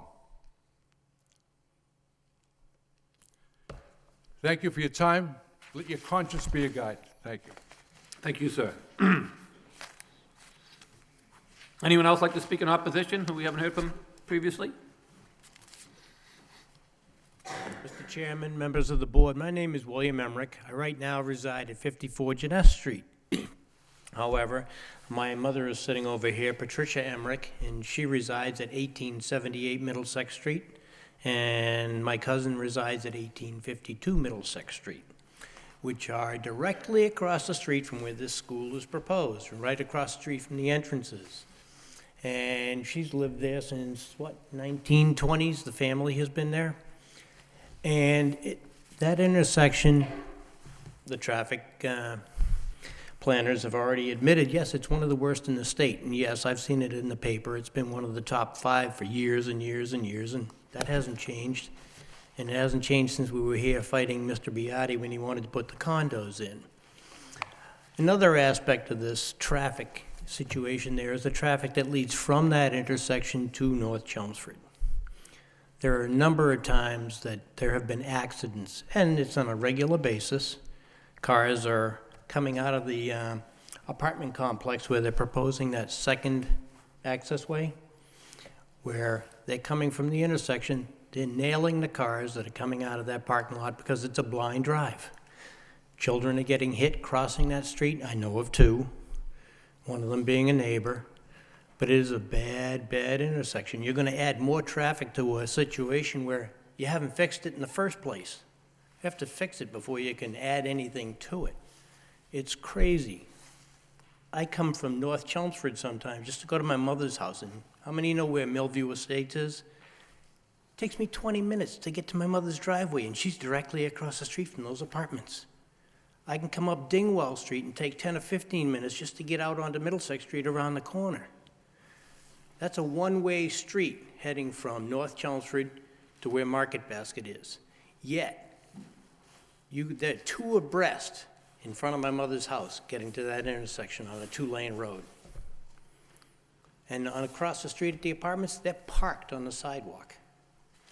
There's a woman in there who lives in there, and she's on a motorized wheelchair. She's in the street because she can't get down the sidewalk unless they're going to redo those sidewalks all the way up Middlesex Street.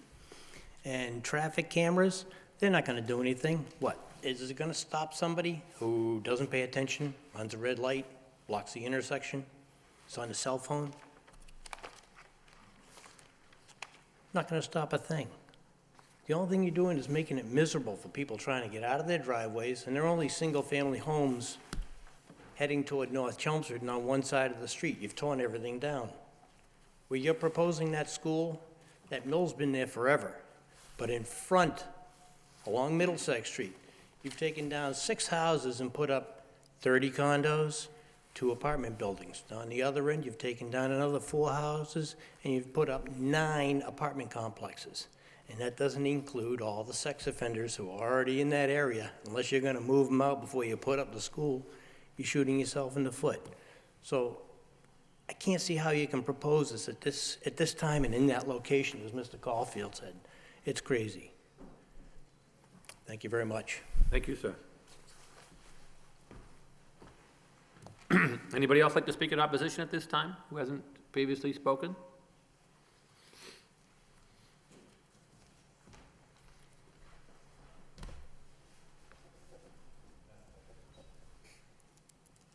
My name is Anne Marie Page. I reside at 26 Fremont Street, Lowell, and I have to cross that river every day if I want to go any place except New Hampshire.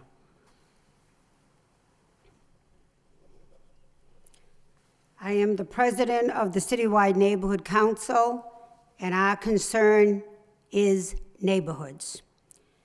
We are not against education. We definitely know there's a need for good education. I have a letter here dated January 2nd, sent to Mr. Aaron Classon in the city of Lowell, reference 6363 from an engineering firm.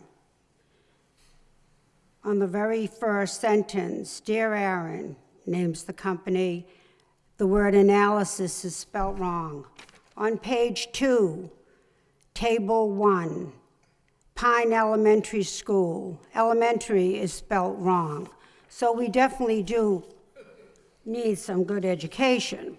So we're not anti-education, we're definitely not against the school. We have a few questions.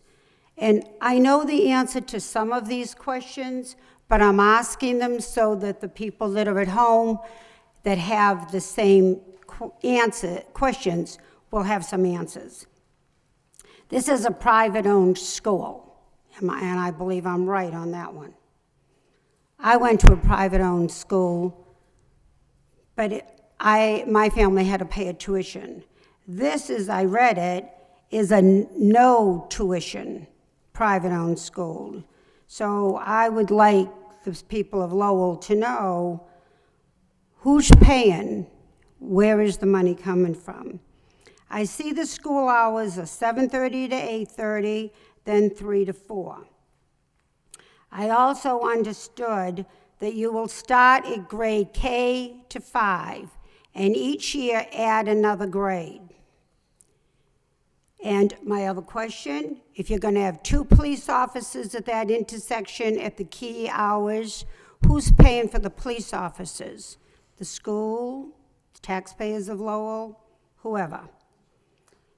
The other question was, Bradford Industries has been in that building for many, many years, and I believe they pay taxes to the city of Lowell. That sound reasonable? So my question is, will this school, privately owned school, be paying any taxes to the city of Lowell? Also, the study said something about 250 vehicles. I have traveled that road, gone to the scared to death Rourke Bridge many times. And I am not an engineer. I don't ever intend to be one at my age. But I know you cannot put 10 pounds of potatoes in a 5-pound bag. That Rourke Bridge is a 5-pound bag. And you can't put 10 pounds of potatoes in it. I also had a dear friend that died on that Rourke Bridge in that horrible mouse trap they call a walk-through. And again, a delay to get ambulances in. So one little question I'm concerned about that I haven't heard tonight, and I did not listen to your 3.5 hours earlier. I listened to part of it. But I seem to remember hearing the word propane tank, or a propane tanker that comes down on that railroad track and has been known to be left there in that vicinity longer than a few hours. I'd like very much if you would verify that. Also, if you would check with the fire department, because if there's anything you really don't want near a school, it's propane, or a propane tanker on that railroad. So it's sad that the Rourke Bridge is not a good bridge. It's sad that it's a headache to everyone that has to go over it. But as Mr. Caulfield said, as you do for a business, you have to do for this. Location, location, location. This looks like a magnificent school, and as I said in the previous letter, we definitely need it, but it's not a good project in that neighborhood, in that location. I thank you very much for your time. Thank you, ma'am.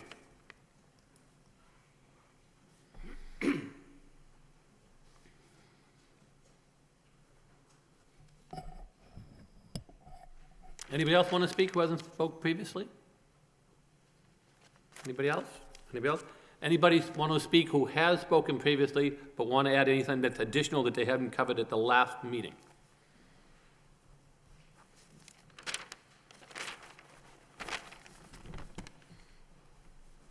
Mr. Chairman and members of the board, my name is Brian Bush. I'm the president of Heritage Properties at 1201 Westford Street in Lowell. And at the last meeting, I did speak at Mr. Elidy's request that I had met with the proponent about some traffic issues relative to a apartment complex that we have directly to the west of the entrance to the property.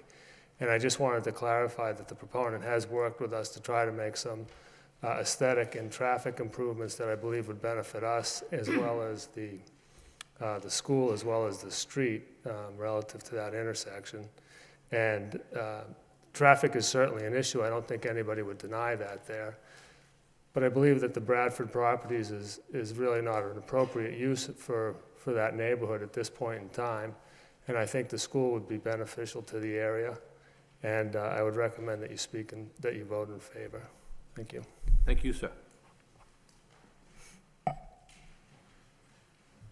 Anybody else who previously spoke that wants to add any additional comments from the last hearing? Yes, ma'am.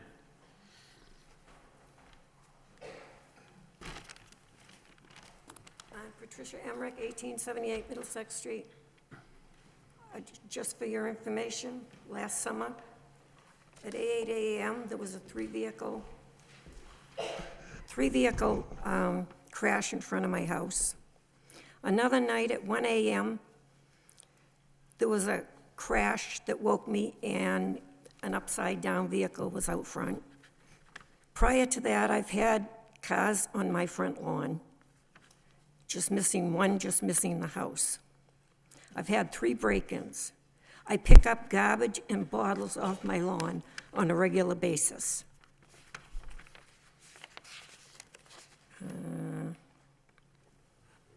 Over 50 years ago, I was here in opposition of the triplexes between Cornell and Columbia Street, to no avail. I hope this is to no avail, not to no avail. Thank you. Thank you, ma'am.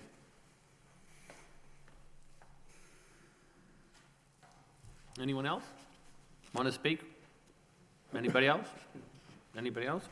Okay, that portion of public hearing is closed. Before I go further with the board members' request, I just want to, let me just pull up some more information here.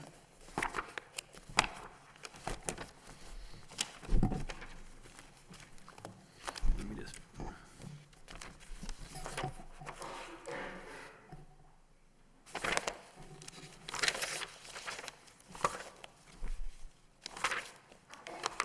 What I'd like to do is just hear from staff first. I'll start with Eric Eby, our transportation engineer, who did give us a memorandum dated January 4th, 2013. Eric, is there anything you want to say in regards to this here, or anything that's been said previous to your meetings with, I know Mr. Dirk indicated that he met with you at length on several dates and times, but anything you want to add to this, or anything you'd like to say at this point in time? Yes, thank you. Reviewed the materials that have been presented by the proponent, and they've made several changes in response to our comments. And looking at the site plan and getting traffic in and out of the site, I think they have a good plan for on-site to handle the queuing and traffic that will be coming in and out in the driveways and in the parking lots. The real problem is off-site, where there's very limited ability to do any mitigation to the Wood Street, Middlesex Street intersection. The traffic, the signal was just improved by Walgreens when they went in. They've done what can be done. There isn't any more that can be done, otherwise we'd be asking them to do it.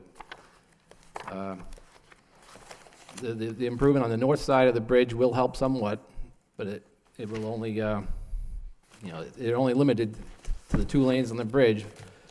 We're looking at a 4-lane bridge right now as part of the state study of the Rourke Bridge corridor, but that's still, at least 10 years away before that happens.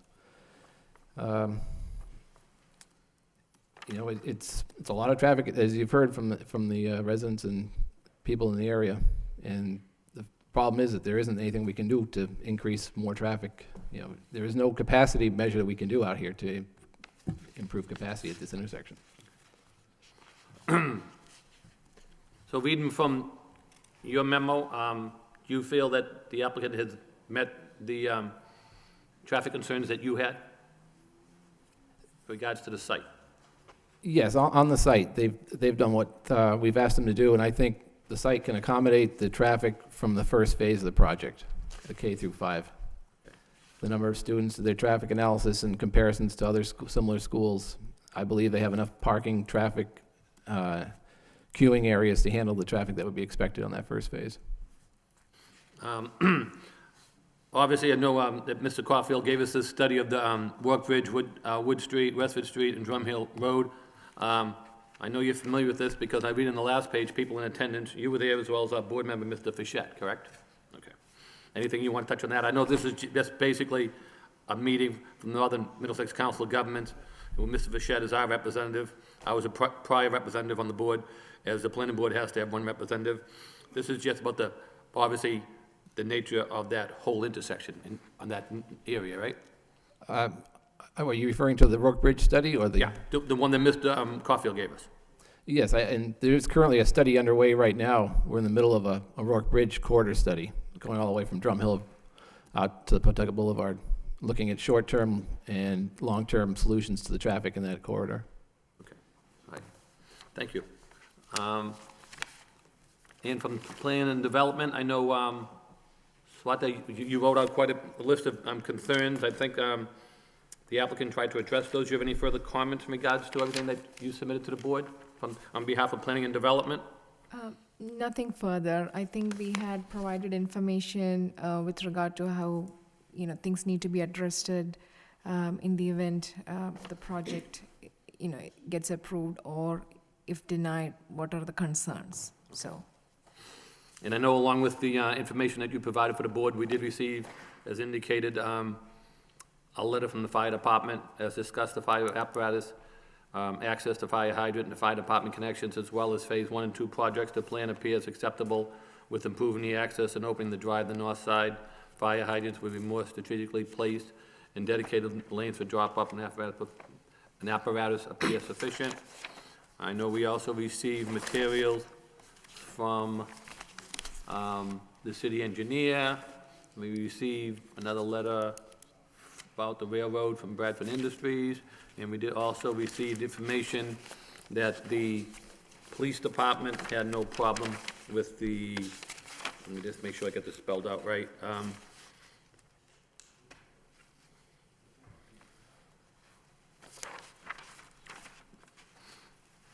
Police department indicated they had no problems with the site. Okay. All right, thank you. Correct, sir. Okay. So at this point in time, I'll turn it over to any of the board members who have any questions, concerns. Mr. Chairman, if I may. Sure, we'll start with Mr. Fischett. First of all, at least this evening, it's not to discuss the finer points of a charter school. I think everybody agrees more choice is better for a community. I have a lot of respect for a lot of people involved with the proposal. But we are charged with looking at the site, the project, and relative to my concerns in site plan, it really is item number 2 in our decision regarding maximize pedestrian vehicular safety on the site, to the site, and egressing from the site. And I do have some concerns. I have some questions regarding a lot of material, so if you could just bear with me, and I'll try to reference the material that we have here. But I know in the letter from DPD, and then it kind of sets it up a little differently than how I view the site. It says the project scope promotes pedestrian access with the proposed school being located in an urban setting. When I look at the zoning of that entire area, this is a suburban mixed use, SMU, suburban. Across the street is suburban, multifamily, suburban. Just leading up to that is regional retail, which is auto-oriented. So I guess I just have a little different opinion as to categorizing that as an urban setting for the school. So I have some real issues with that. And again, this is an auto-oriented neighborhood. If I can clarify on the site, at the entrance, is that a crosswalk being proposed across Middlesex Street? Across Middlesex Street, with cars coming off the Rook Bridge where CVS is, and then the crosswalk in that location.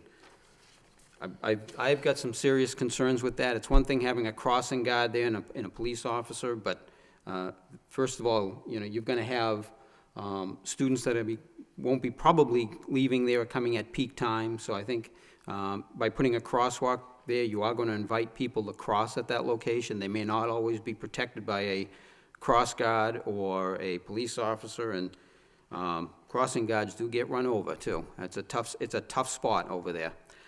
So I have some real concerns with that location for a crosswalk.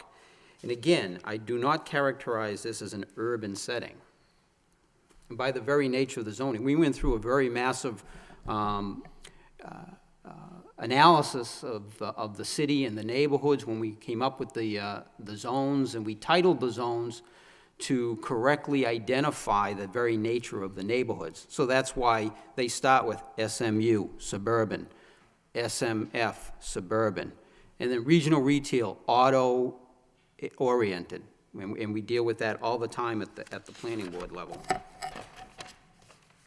And again, from environmental reasons, I think it was clearly stated because of the phasing in the impact of the entire site, that obviously from that standpoint, you've taken into account that you have to look at the entire project, and recognizing the state would as well with the MEPA process.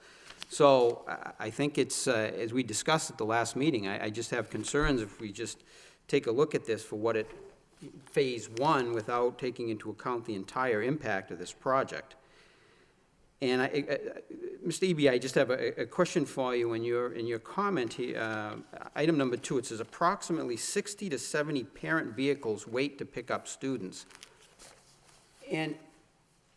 And I guess I'm looking at, and I apologize, I did have to step away, and I know Mr. Boyle had asked, when I came back, was discussing the queuing that's shown here, 60 cars, but, you know, I'm showing cars that are in the parking lane, cars that are right, you know, assuming everybody parked properly, and you wouldn't have any large suburban vehicles, even they'd be very, very tight on the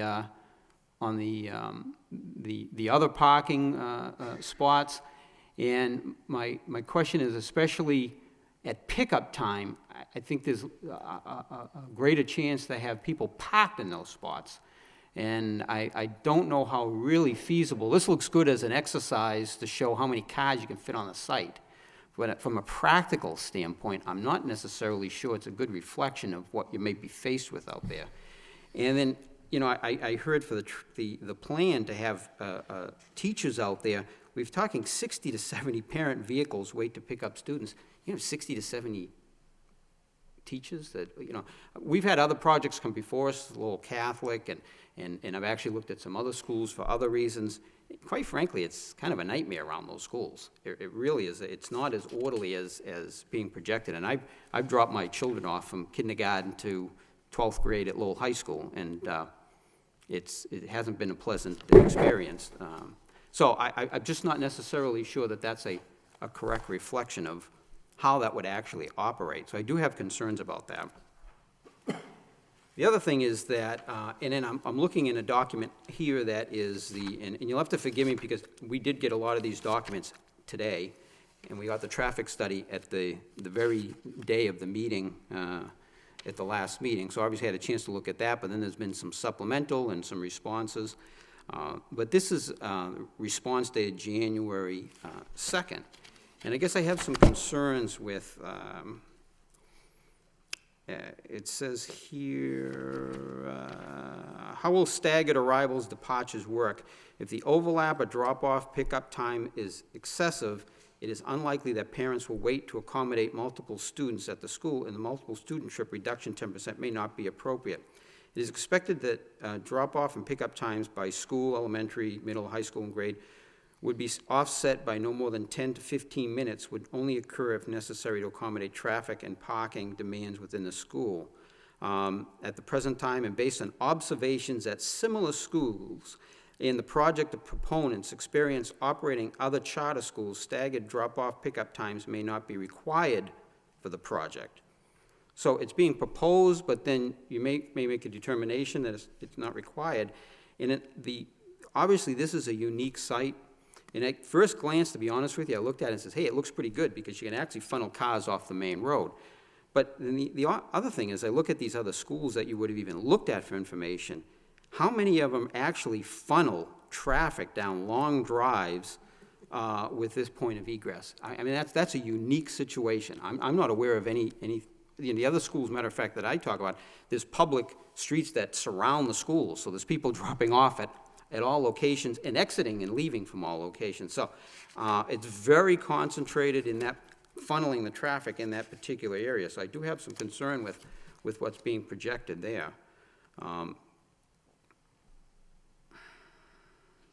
You know, having a police officer there, and all due respect to police officers out there, if you go by an intersection that you normally travel every day, and all of a sudden it's backed up beyond reason, usually when you get to where the lights are, you'll find out there's a police officer that they're directing traffic. I mean, that's usually causes a problem. I would love to see some sort of example as to how this actually would work. And, you know, if you queue these cars, how is that really going to affect the Rourke Bridge in that surrounding area? So I just, you know, I question that, and the safety of if we don't have police officers there, what would happen? So I think there's kind of a dual effect there. It may be a good thing and it may be a bad thing. And if I could, on the traffic impact access study, if I just have a question on page 35, I have a couple questions on this document. Page 35, and just so I could have a clarification, it says Middlesex Street at Nelson Street and driveways to 1909, 1939, Middlesex Street project exit driveway. Under 2012, exit in 2017, no build conditions. The critical movements at this unsignalized intersection, all movements from either Nelson Street or driveways, were shown to operate at an LOSC during both the weekday morning and afternoon peak hours. Under 2017 build conditions at the conclusion of the school expansion program and with conversion of driveway to 1939 Middlesex Street to serve as a one-way exit from the project site, police officer control at the intersection. This intersection was shown to operate at an overall LOSF during the weekday morning peak hour and at LOSD during the afternoon peak hour. The report delays were confined to vehicles exiting the project site, with operating conditions along Middlesex Street to and from Nelson Street reported to LOSC or better during the peak periods. Vehicle queues of the intersection were shown to range from 0 to 19 vehicles during the peak. Could you explain that to me? Because that doesn't sound good to me.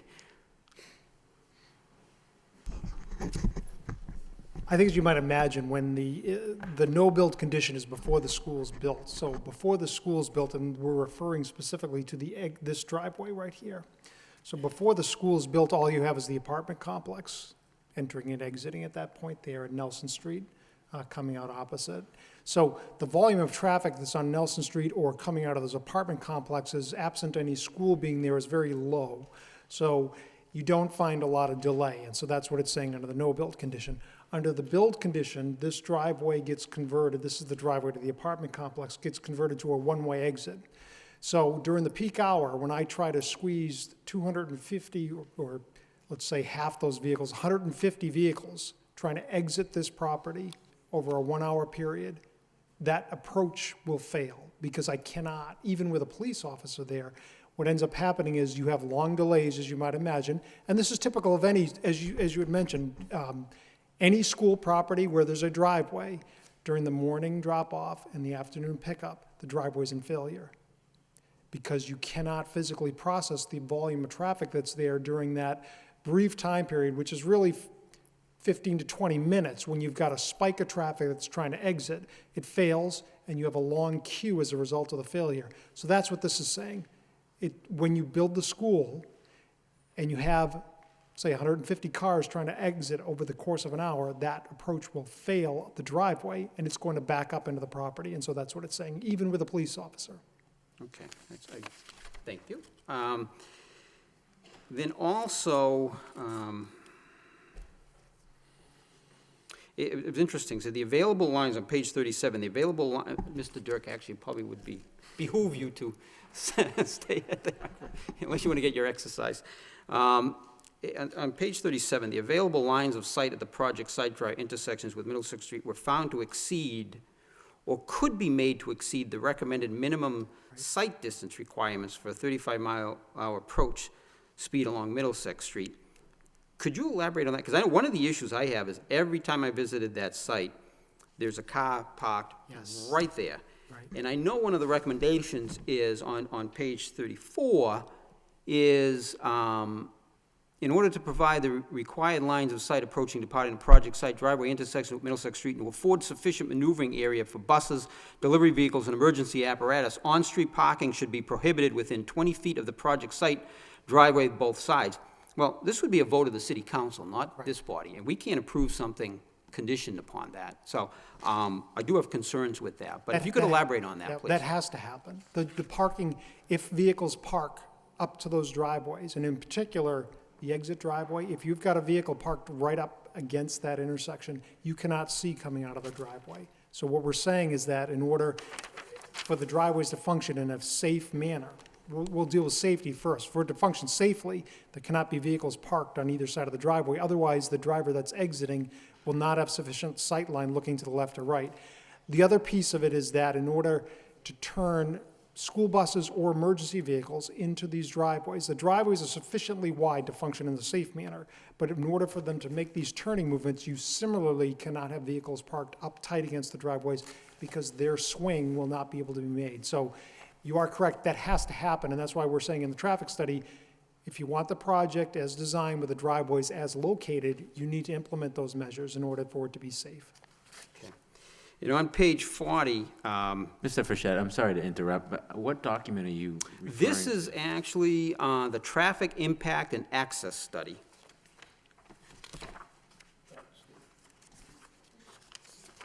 Okay.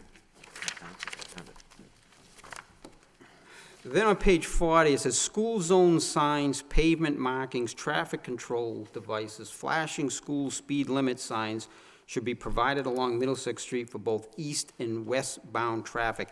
Is that being recommended that the city provide that and pay for that and do that? No, that's all of the improvements are recommended in that traffic study. Everything, including the police detail officers, are at the sole expense of this project. They're required as a part of this project at no cost to the city. Okay.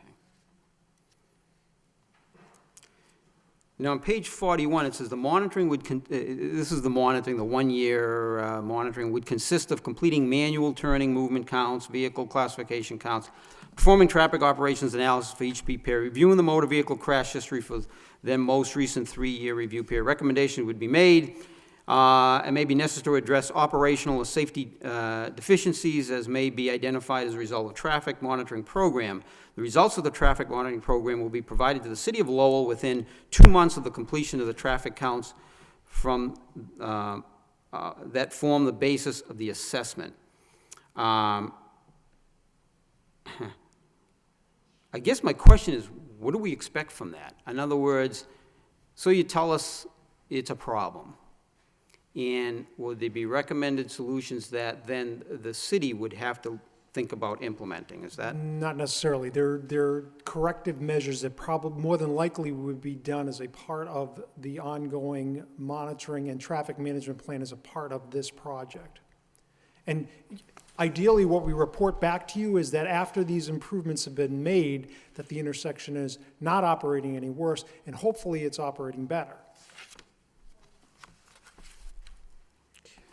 But I think the main point of the monitoring is that we're not going away, that we understand all of the concerns that have been expressed here tonight, and we're saying that this is, we've heard that there's only so much that can be done in this area. Right. What we're trying to say is that rather than relying upon our projections, what we're saying is we will go back out and document for you actual conditions, and then if there's a problem out there demonstrated by this analysis, we're gonna document it, come up with solutions, and then implement it.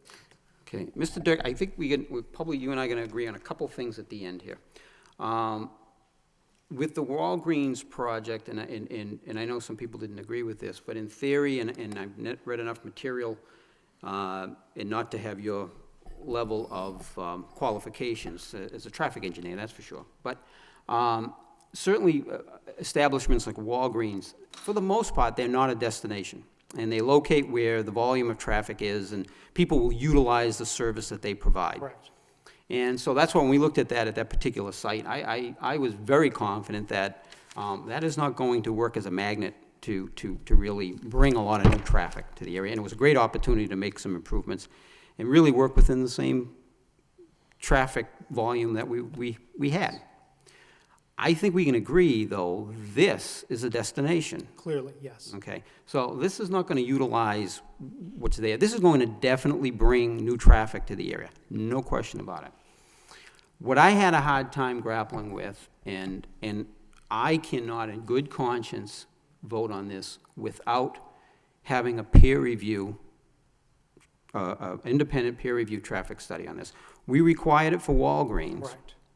And I'm saying to myself, how can we approve a destination like this at this particular location, giving, I think, safety concerns, pedestrian safety concerns at that location, egress and access concerns as it relates to the volume in the funnel of cars and concentration of vehicles, and clearly that is noted at full build-out. That's operates at an F.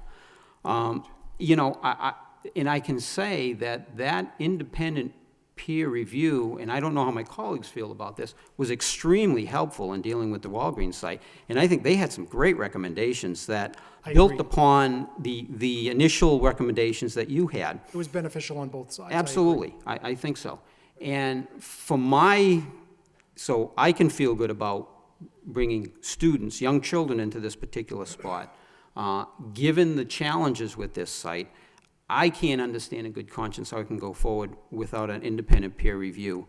And hopefully would even come up with some recommendations and things that we're not looking at here. And again, I have concern encouraging any kind of pedestrian crossing across Middlesex Street to that school, students, young children. It just doesn't seem to be prudent.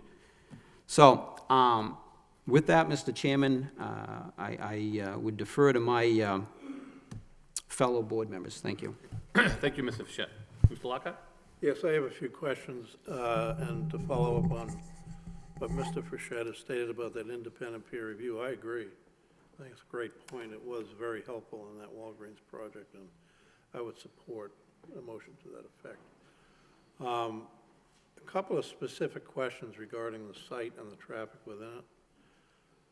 You did a good job of explaining capacities and flows, but you didn't really explain internal signage from a flow and safety standpoint. Could you go over that specifically, please? Sure, and I'll start at the entrance into the project coming in. So where the crosswalk is that we've been speaking about, you'll see there's a sign legend on the plan here that we have the standard signs that you'd have at a crosswalk, both approaching the crosswalk as well as at the crosswalk, informing motorists of the fact that there's a crossing ahead.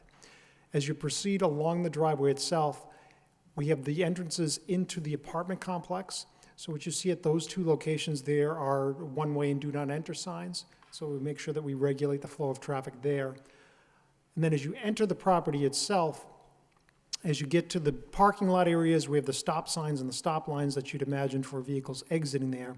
As we get up to the, we'll call it the 90-degree bend here in the driveway, you'll see a set of signs here that are reinforcing the regulated traffic flow, and that designating that this area at the front of the school is for school buses only, so that what we have is parents not proceeding into this area here unless during those pickup and drop-offs times. This is only for school buses or for emergency vehicles. We also have the staff person or persons that are assigned at this location here. Upon entering this parking field here, there's also a set of signs here that are letting parents know, and they'll also have this information as a part of their incoming school packets as well as on the school website that says you need to form 3 lines as you're entering the parking area here so that we're able to do the stacking of 3 vehicles as they enter into the property. Now, the merge point at this area here, in terms of traffic control devices, you do see a set of cones that are put in place to merge traffic, similar to what you'd have in a construction zone to narrow or have the traffic sort itself out. Then at this location here, where now we have the traffic exiting the pickup and drop-up area, you have one-way and stop signs and do not enter signs at this area here. And then as we proceed out of the property, this is the 4-way intersection where we have our exiting traffic from the school itself, and then you have the traffic exiting from the 2 apartment complexes or condominium complexes on either side. So you see the stop signs there and stop lines. We are stopping the traffic coming from the 2 residential communities. We are not stopping the traffic exiting the project so that that's able to proceed through and out to the intersection here. And then as we come out to the exit from the property, you do see the stop signs, stop line, do not enter signs. We also have the one-way signs for the modifications that we're making to the condominium complex here, and stop signs coming out of the property as well. On the exit road, on your landscaping plan, it really wasn't clear what you had planned there. Is there any green space, a green strip like you have on the entrance plan for there? I mean, it goes right by those units, and you know, in terms of trees and stuff, it should be made to look reasonably nice.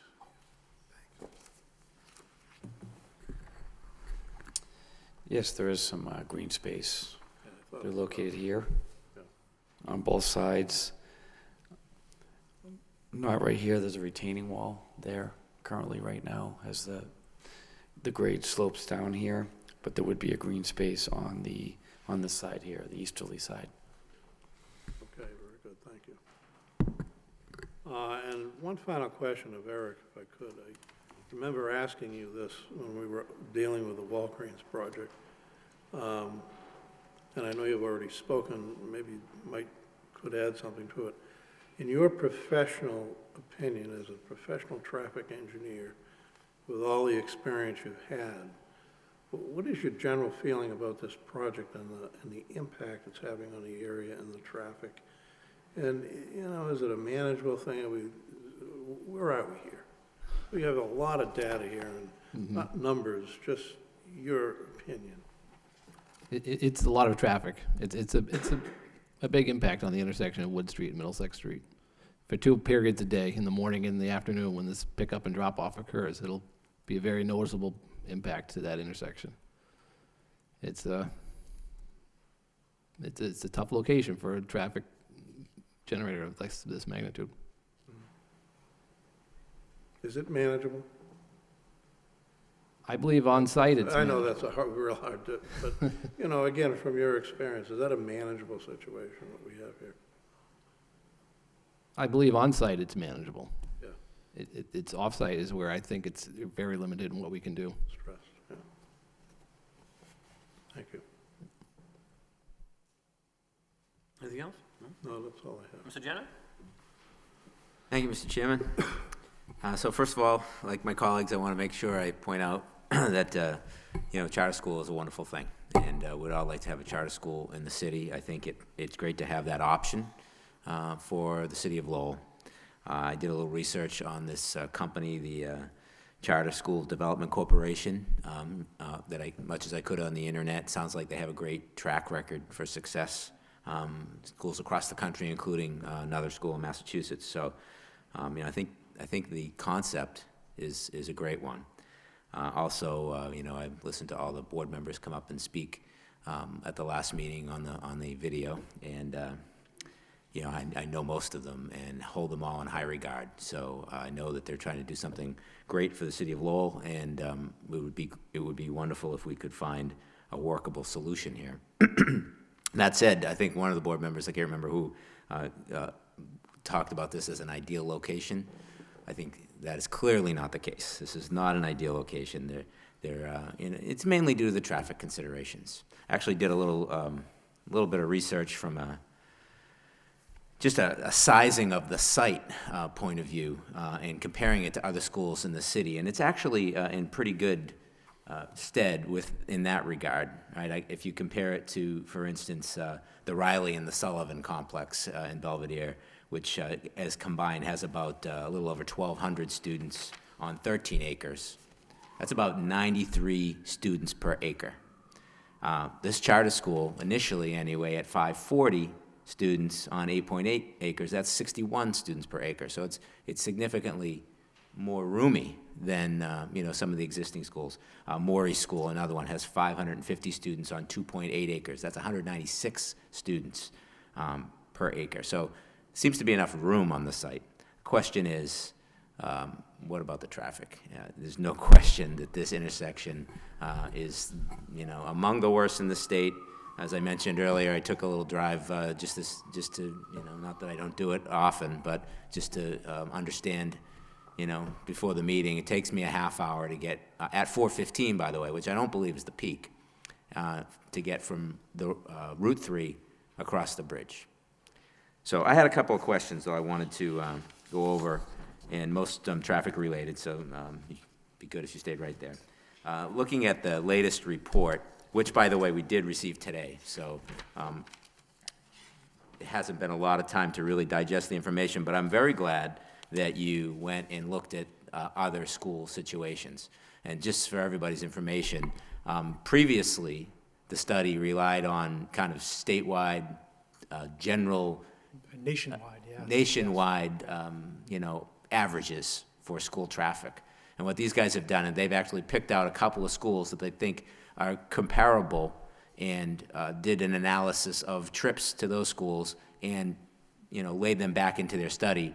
And by the way, the numbers all look worse, right? When we do that. So it's valuable information to get. I had a couple questions. On the chart here, it's table 4, signalized intersection level of service and vehicle summary, vehicle queue summary. You show the 2012 existing numbers, and you have a delay there, which is, I'm assuming is in seconds, and you have the weekday morning sort of average delay is 19.6 seconds, and weekday afternoon is 22.4 seconds. What does that mean? Delay, that's a delay over what? Over all the approaches to the intersection. If you averaged every single vehicle that's at that intersection and the average amount of time that they wait, the 40,000 some odd cars that were mentioned that pass through that intersection, if we looked at it during the morning and I had 4,000 cars going through that intersection on average, that's the amount of wait time that's there. Some approaches are going to wait more, some are going to wait less, but that's an average, overall average. So 22.4 seconds, you mean, Some approaches have very little delay during that time period, and some approaches have more. But as you average it out over the course of the hour, that's the average delay. But if you look at each of the individual movements above that, you'll see there's more delay and more queuing on some of the individual movements. so how do you explain the fact that, to get, from the other side of Princeton Boulevard onto the bridge, at 4:15, that takes, that's probably 20 minutes. Go look, if you look in the table, Wood Street approach, weekday evening peak hour, and look what the delay and the queue is in that approach, and then that will tell you, and the queue that's there. Okay. That'll tell you why it takes so long. Once you get there, that approach is probably waiting much longer than, say, one of the other approaches, the intersection with less movement. Okay. That's why you need to look at each of the individual ones and not the overall. It's very easy to talk about the overall average, but that doesn't mean that someone who's on Wood Street during the evening who's coming from Route 3 isn't going to wait a heck of a lot longer than that. So you need Okay. to look at that individual movement. Okay, so then you move on to the next set of columns where you say 2017 no build. So that, I would assume that's your estimate of what the delay would be if we did nothing. Well, there's no project. Walgreens is built, the improvements are in place as a part of Walgreens and other developments that may be there, but no school. No school. Okay, so that increases a little bit over time. Correct, yes. And why do you suspect that that would increase over time? Just, Well, it's just basically general traffic growth in the area. I mean, you're going to have just increased traffic in general as a result of, additional automobile ownership in households and other projects that may be built in the next 5 years. okay. And then, so the final set of columns is 2017 build, if we did the project, where you're showing delays of 43 seconds. Correct. Now, average delay of 52 and 43. Right. That's if we build the whole enchilada? 1,200 students, K through 12. 1,200 students. Correct. Did you do an analysis of just K through 5? We didn't, only because of that phasing question that was mentioned in the segmentation. And that's one of the things that, when we discussed with the city as well, was to say, well, that's all well and good, but we want to make sure that both from an infrastructure perspective, that we understand if you were to get to that level, because this is what you'd be talking about with the state, how would things operate? And that's where it came down to. So we're reporting kind of a worst-case condition, but acknowledging the fact that that's not what we're asking for an approval for. And that's why when we structured that monitoring and reporting, and I've termed it as measure, mitigate kind of scenario, we've structured our mitigation program to be structured so that it address what we're asking for now, but that as we go forward in the future, there's monitoring that happens. There's also another traffic study that's going to be required as a part of the project. Okay.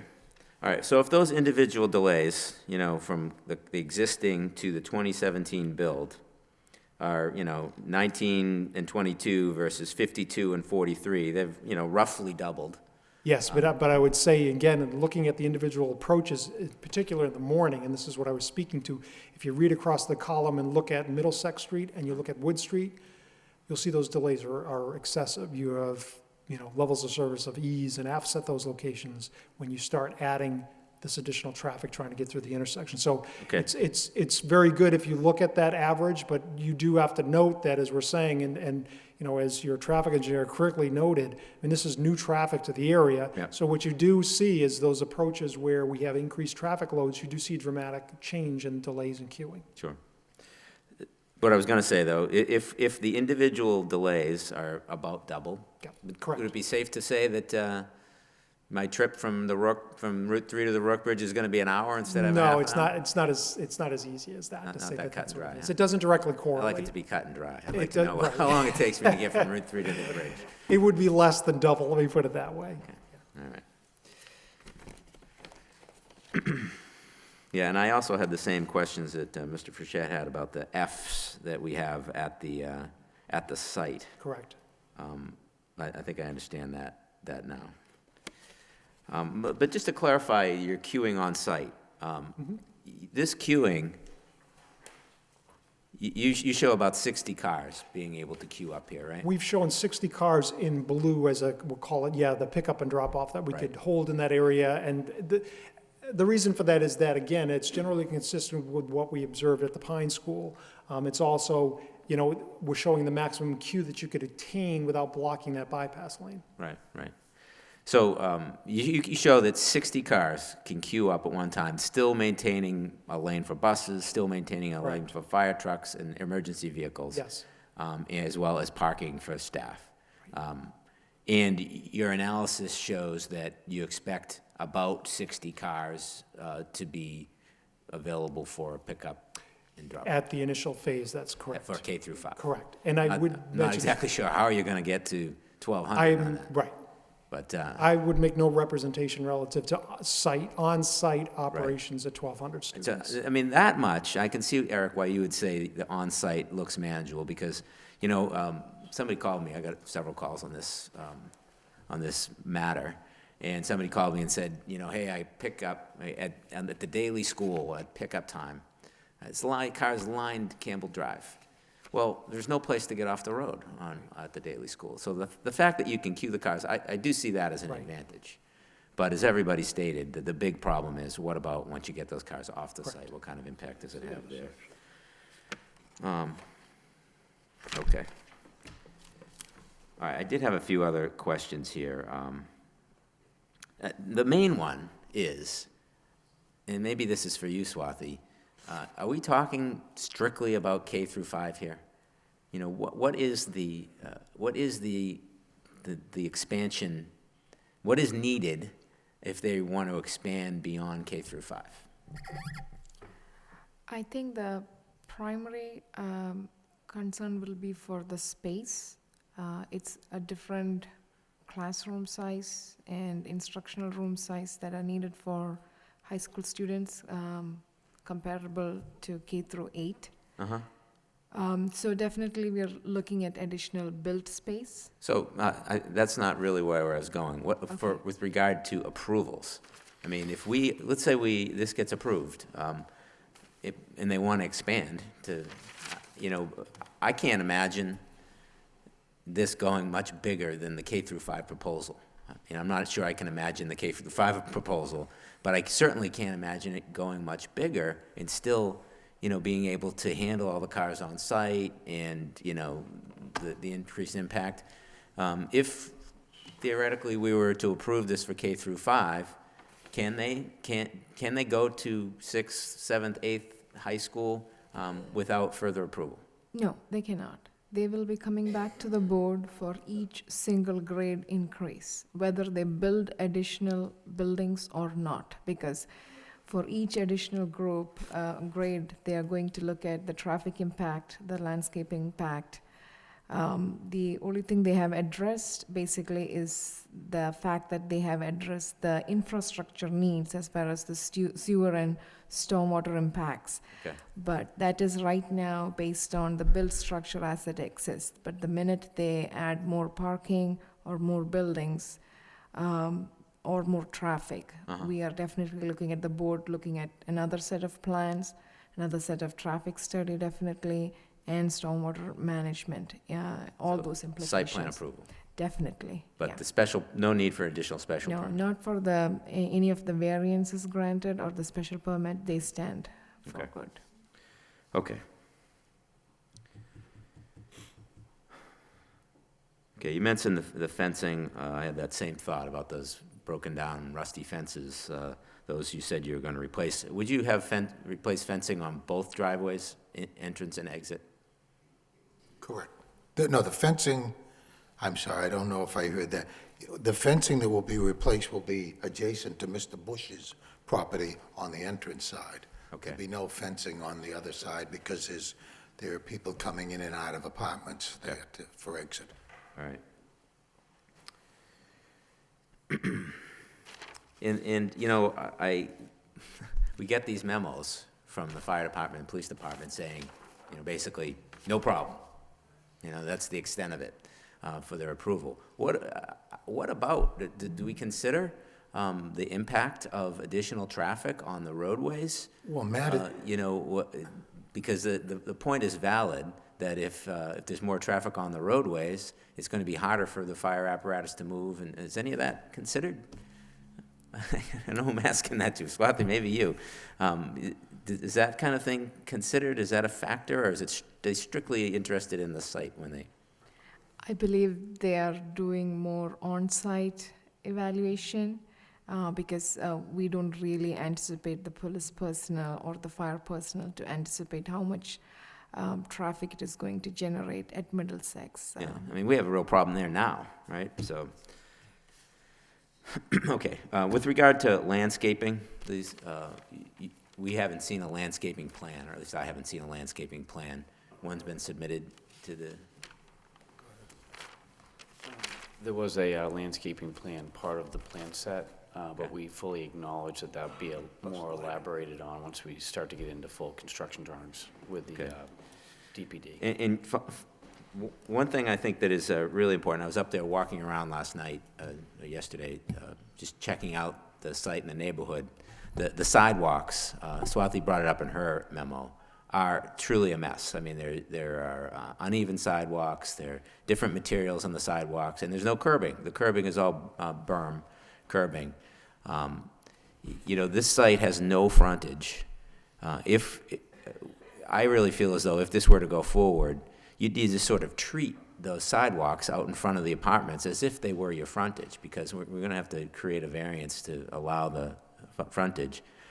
I would take Swathi's recommendation one step further and suggest that those sidewalks be repaired or replaced all the way up the street on both sides with granite curb. I mean, right now the way if somebody swerves on Middlesex Street, they go right up on the sidewalk. That's not a safe place for kids to be walking as is. Would that be something that would be you'd consider, is repairing and replacing those sidewalks? I would say, some of them down closer to Wood Street are in good shape, but I feel like the sidewalk needs to be repaired and replaced with granite curb on both sides, all the way from Wood Street up to the Millview Estates there at the city line. well, if you said to North Chelmsford, I'd say that I can't imagine the expense. It would be very great. I'm sure they'd be willing to participate in the cost of it to a certain extent, but that's a pretty expensive project. Well, I didn't say to North Chelmsford, though, the Lowell line. I said to the Lowell line. I can't expect you to.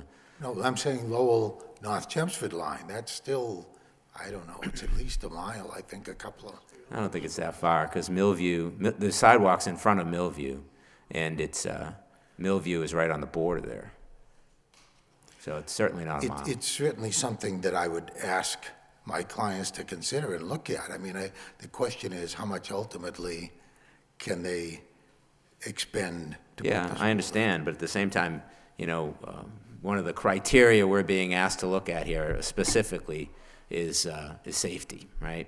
And on that driveway special permit, I would consider, as I said, safety going up and down the driveway equivalent are linked to safety traveling on the frontage there on Middlesex Street. So I feel as though if those sidewalks are not adequate, that, there's a real issue there. I would agree to a reasonable discussion and compensation to the city towards doing that. I agree with the concept, absolutely. Right. But again, I'm not a contractor. I have no idea what a concrete and granite, I know granite curbing is very expensive. Right. I ran into that, if you recall, recently. What street was it, Mr. Linehan, the one I last did off of Rogers Street that we talked about doing that? But yes, I mean, obviously, we'd like to do that. Okay. Hopefully, the city would make the same commitment. I have to make an editorial comment quick, and I have a bunch of others. This is a city project for city students and city people, so I'd like to think that they would do everything they possibly can. I think we just lost our, I think everybody should try, you know, I heard somebody say, oh my gosh, we're gonna lose the tax revenue from Bradford. What is that, $40,000 or $50,000? I was outraged as a citizen and a person in the city to think that somebody's gonna compare getting a beautiful, nice school for the kids Hear to ya. a $40,000 payment to the Understand. city. You understand my point. The sidewalks need to be Absolutely. repaired. And I'm saying, And maybe it does make sense for the city to participate to some extent, but, you know, the applicant, absolutely, we'll use our best efforts to try to that's all I need. participate. We can do that. The other thing I wanted to ask about was, you know, the whole situation, you know, the prior project on this. So if you've been following our board, you know that this traffic in this area has been particularly sensitive to me, specifically. I've, you know, taken stands on this, in this neighborhood due to traffic. The last project that came in for this site was rejected by the board due to, the special permit was rejected because of driveway length. Yet the applicant went to court and had it overturned in court, and now has a approval to go forward and build, you know, 130 two-bedroom or so condos on that site. Swathi, you know, where does that stand? Is that, I guess what I'm getting at is, are we in the position of choosing between, you know, 130 condos on the site or a school? It's expired. The special permit is expired, and the site plan is expired, gone, no choices. Okay. That proposal will have to go through the whole process again before we look at something like that being sanctioned. Okay. Okay, you know, Mr. Frechette brought up the point about the peer review. I think that makes a lot of sense. As much as we would like to bring this to a conclusion, I think the traffic situation here is so poignant that it's important for us to get, and for those of you who aren't aware, a peer review is an outside entity, not, you know, not the applicant, doing a traffic review. A complete traffic review sometimes provides, you know, different perspective on things than the applicant's traffic engineer. No offense intended toward. May I speak to that issue, Mr. Gendron? Sure. Let me just say this, and I never wanted to be in the position to say that at this board, because I don't want anyone to think that this is being said in a manner of trying to put some pressure on or whatever. We started this project back in the summer and putting it all together and doing all of the things necessary to get that done. We came up to our hearing date in December, and then we got pushed over because of the holiday season. I know that happens, but let me explain. This project will be put in serious jeopardy for they need an answer tonight, and I hate to say that, but the fact of the matter is, they have to have a certain number of school students signed up by an April date. If they don't have those students signed up by an April date, then they can't have a school. Who's going to sign up for a school that doesn't exist or no one even knows where it's going to be? If they don't have a school operating by September, we lose that charter.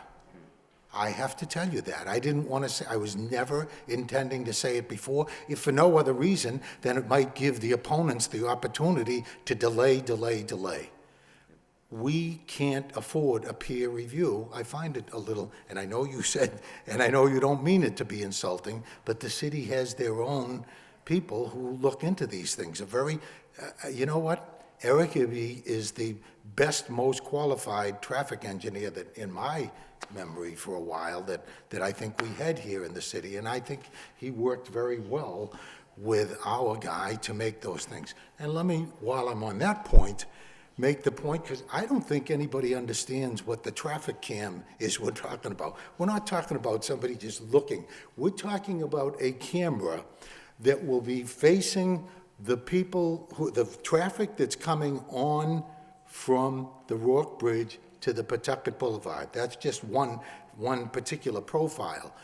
We all know, I have experienced it myself, and everybody here has, who's traveled on the Rourke Bridge. You go crazy at Middlesex and Wood Street trying to figure out what the heck is going on the other side. What the heck is going on is 3 or 4 cars trying to make a left turn are blocking all of the other people who get a free turn onto Pawtucket Boulevard, no light or anything like that, a double-lane highway, nowhere else for them to go but down the road until they hit Bedford Avenue and maybe want to have a coffee or something like that. But the fact of the matter is now with the camera, it will notice and recognize that, and it'll knock off those 3 or 4 cars and put them out of there so that you can then get more people getting cleared out of that spot. That's a huge, in my opinion, and I'm not a traffic engineer, but I'm a common sense guy, that's a huge difference in what happens to the traffic flow going across that bridge. And while I'm on that subject too, and with all due respect to my friend Mr. Frechette here, the fact of the matter is, and I looked around, I think Bud maybe is probably right now, because Steve Jarvis left, the only person older than George Eliades in this place. I've lived 69 years in the city of Lowell. I know every nook and cranny of the city of Lowell. Pardon me? I know the walk, but you know what I know? I know every nook and cranny. I can tell you, and these people don't even know that, they wouldn't remember. You know what would have solved all this problem? Route 213. All right, For those of you... I'm just saying. I hear you. I think we understand that. what you're saying. There are 6 bridges over the Merrimack. Understand. And they're a problem. But if you say, put it in Centerville, Anne Marie's going to be having a heart attack, because anything that's going to go into Bridge Street or anything like that, or Lakeview Avenue, is going to have a heart attack. If you put it on off Gorham Street, same problem. I mean, we're stuck with single major roads that go in and out of these places with we're a city with a ton of traffic. And yes, Mr. Frechette, that's called a suburban area. Do you want to tell me, anybody want to tell me that that's suburbia?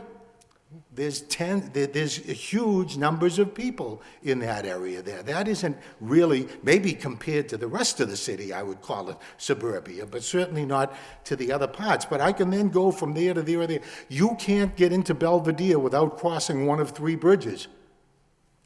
I mean, the downtown is a canal. I mean, is an island. So there are problems when any one of those go. So try to put a school in Belvedere where there are already plenty anyways. Try to put a school in South Lowell where they have their own traffic. You're going to run into this same kind of thing wherever you go. Now, last night, I read in the newspaper that Assistant City Manager Adam Bakey, in charge for the Department of Planning and Development, said, in line with the new master plan, that probably the #1 goal that he wants to get done is shortening the period of time for permitting. And he talked about it for 30 days, because otherwise we're going to just chase everybody out of the city trying to meet deadlines that are just not deadlines, but periods of time that go on and on and on. Sure, we need to study it. No question we need to study it. But sometimes we can overstudy it, because you gentlemen know this city as well as I do. I know that. You know the city well enough. You know some of the issues that we were talking about. So that's what the Assistant City Manager said in terms of what's important for the city. Let me tell you something else he said. He said to us, one of the many meetings that we had on putting this site together and whatever, he said he recommended to us to consider stacking the cars, the very same plan that's been put forth to you tonight, because that's what he uses. He has children at the school in Tingsboro, and he said this works marvelously, because you have them all lined up there and you can control when they come in and come out. That's from the Assistant City Manager for Development. He is the one who said, try and use that plan. So there, I don't know if I'd like to go on and point out some of the other things, but I don't know. Mr. Jedman continue with his question. I want to give Mr. Boyle a chance. Okay. Back to you, Steve. Thanks. So are you saying that if, without a vote tonight, the project it cannot go forward? Is that, it's either In tonight? all likelihood, could not go forward. Okay.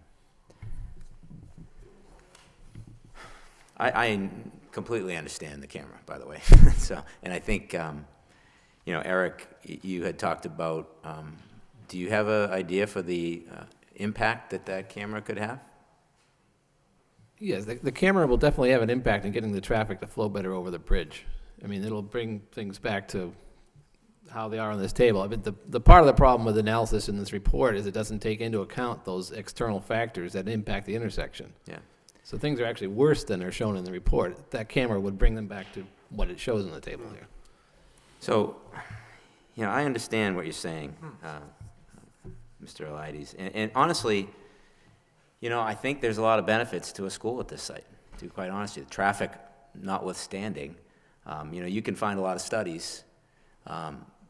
Just do a Google search on the internet about proximity of schools to real estate values. I was looking at one last night. It's a 2007 study, talks about proximity of the school being as important as quality of the school to property values. Property values go up significantly if there's a school in the neighborhood. Having a school at that site, I do think has some advantages. So it's truly a quandary, you know. This particular study was called, Does Close Count? School Proximity, School Quality, and Residential Property Values. Argues that the impact of school proximity appears to be as significant in terms of property values as school quality is. You know, if you go and walk on that site now, which I've walked on many times, it's not pretty. It's an ugly building. It's got a lot of decay around it, and I think that decay can be infectious to the apartments and the condo complexes that are there. Having a school that's nicely landscaped, well cared for, that could potentially raise property values, it would be a positive thing, could lift that neighborhood. So it does have its merits. However, you know, I hear what you're saying, but you know, we received this traffic report today. As I mentioned, you know, we're talking about a K through 5 school here. We're not even considering the K through 6, 7, 8, or 12 at this point in time. Yet the traffic report that we have talks about the K through 12 impact. That's how we were asked. Hold on. I'd like to know what the impact is of what we're working on tonight. What's the impact going to be on what we're working on tonight? What advantage does the camera bring to the equation on the Rourke Bridge?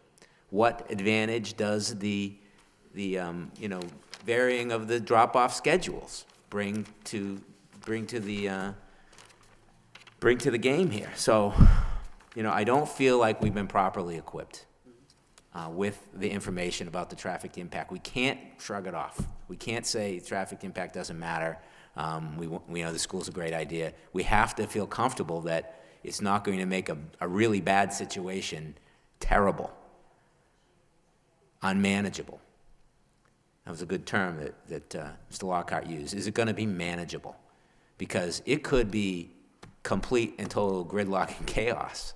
I want to feel like I have enough information that tells me it's not going to make it any better, but it's manageable. I mean, if you look at compare it to residential dwellings there, right? Residential dwellings, you got everybody coming home with everybody else at the same time, right? So even though you know that there won't be that sort of concentrated impact that you have with a school, everybody's traveling together with the traffic. With the school, some of that traffic is traveling against the commute, right? It's a reverse commute. So some of those trips are not going to go directly into the traffic flow. So I think it could be manageable, but I don't know. I don't have enough information on the traffic impact to say that this is something that we should go forward on. School's a good idea. I even think the school can lift that area up and potentially make it better. Talking about the applicant helping us with a camera to mitigate traffic, you know, replacing sidewalks, landscaping the grounds. I don't think it's something we should just say, you know, we shouldn't do. But the traffic is so bad It's not your average traffic situation, okay? The traffic there is so bad, I feel like we need to feel comfortable that it's not going to make it complete chaos. So that's why I say, Jerry's suggestion of a peer review, or at least an analysis that gives us exactly what we need with regard to, the K through 5 impact and the impact of the camera, the impact of the scheduling is necessary. So I'll leave it at that and give Mr. Boyle a shot to say something there. Thank you. I am going to break from tradition. I am not going to open up my remarks with a paean to the wonderfulness of charter schools. Let's just say that the unanimity on the question, which has been assumed by many of the people speaking tonight, is illusory. It is not a unanimous matter. The public schools as an institution are something that we as a society, we as a people do together, collectively. A school which is being treated as a public school should be answerable to the public through its democratic institutions, and a school which is not should not be considered as a public school for the purpose, or at a minimum, it should not be considered as a public school for the purposes of, or enjoy the advantages of public school in questions such as zoning, in questions such as the use of public resources. But as other people have brought up, have alluded to, that's not the question before us tonight. We're not setting educational policy. We're not even asked for a use permit here. This school, this use, is to be considered by this board like it was a public school. And that sort of is an issue that brings us to this question we have about location. I do not believe that if this was a Lowell School Department project, that this location would have been selected in a million years. When the city of Lowell goes about deciding how to locate a school, it thinks about the school operations, it thinks about their convenience and their cost and what would work best in terms of running a school. But it is also the city of Lowell which does more than just run a school, and it has to think about the impact of the institution, the building, on the surrounding neighborhood, the benefits for the area, for the city as a whole, the land use impacts of having this use near this use. Is this where we want to put a school? This is what is best for our community to have a school here? I look around Lowell and I don't see the city has chosen to build schools on major, heavily trafficked, intensively developed commercial strips. And there are good reasons for that. I don't believe that the city of Lowell would choose to build a school a few feet away from an active rail line. Not even a few hundred feet, a few feet away from an active rail line. If this was a truly public institution which was being considered by the municipal government, which was looking at both sides of the questions, what's the best way to run a school and what's best for our community in terms of building a school, I don't think this site would have been looked at. And I think that goes directly to the question about what a charter school is. But again, that's not really what we're here to talk about tonight. We are here for a site plan review and for a special permit for driveway length. Now, on those couple of issues, the questions that were most of what I came into the meeting expecting to bring up have already been brought up because I'm going last, and so that leaves me with just a couple of things. The issue of peer review. Counselor, you tell us that you want a decision tonight. I'm not sure that you do, because when my colleagues and I bring up this question about peer review, about these traffic impacts, it's not because we are in love with the idea of having more data thrown at us. It's because there are deep and profound concerns about the impact of this project on the city, particularly the traffic impacts, and whether those can be sufficiently mitigated that this would not be of great detriment to the community. I second, third, fourth, whatever it is at this point, the suggestion that we, at a minimum, need to get more feedback on this, put more and have more consideration about these traffic impacts. On the specific question of peer review versus the resources available for the city, I echo the councilor's point about the quality of transportation engineering that we have today, working in the Division of Planning and Development. That is not my concern at all. My concern is about the volume of work and the amount of time that city staff can devote to this. And so I'll just ask Mr. Ebby. Mr. Ebby, would you prefer to have a peer review engineering firm brought on to assist in the review of this? Or do you feel that you have the resources and time available to provide this board with the appropriate level of review? Peer review is always welcome. I am a one-person staff here, and I can't get into this as detailed as I'd like to, but I have a general sense of it from looking through it.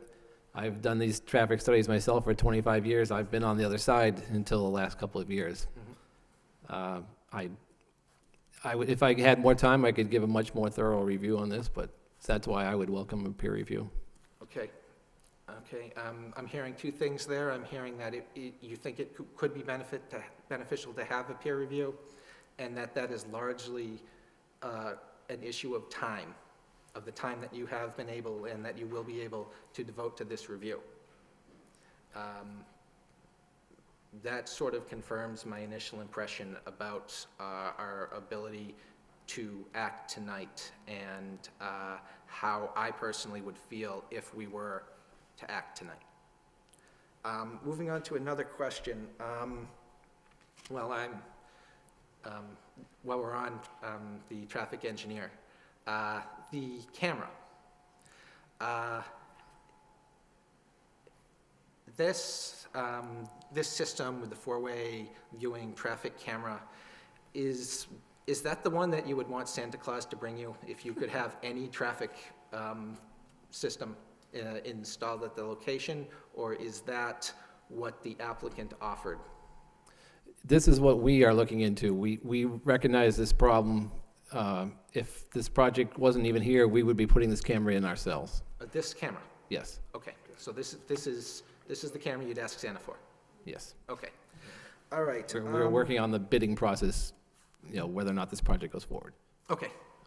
And one issue that that hasn't been brought up yet, while we've been so focused on traffic, it really was a comprehensive coverage of the traffic issues. I don't have a whole lot more to ask. It goes to the AUL, the activity use limitation. The language looked pretty clear to me that the area of the activity use limitation cannot be used for a school. And based on the question I asked earlier, it appears that the physical school building is on top of the area under the AUL. Am I mistaken about that? It's above my pay grade, Mr. Boyle. I'll defer to either Matt or Jeff on that. Okay. I'd like to know for the record, I am not an environmental engineer, but I do understand the details of the AUL when it was first applied to the underground storage tank. The AUL specifically is if you're coming in contact with the soils, and if there were children coming in contact with those soils. They identified the area through confirmatory testing that was done. After they removed the oil from the tank, they drill holes in the bottom of the tank. They take the testing samples. The testing samples did meet the threshold in order at that time to apply the AUL.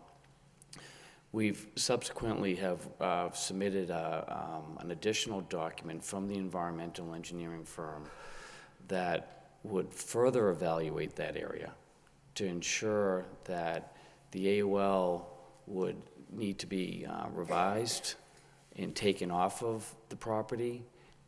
That portion which involves the children's impact to it, and that there would be a series of 3 systems that could possibly take place, be implemented above the AUL, which would either be a passive system, which is similar to a radon system, that would passively extract the vapors from the soil and outlet it to the air. Secondly, there could be an active system that would involve putting in a fan that would circulate the air if needed. And then thirdly, the worst case scenario would be an active system with a charcoal canister which could filter out any potential vapors that could harm a child. We've submitted a supplemental AUL assessment report with this submittal, and we feel confident that that AUL would be revised prior to there being a school here.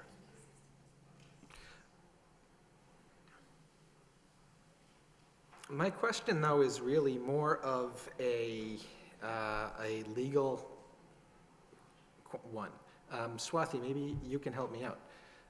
Does the AUL forbid the construction of a school building on top of the area covered by the order?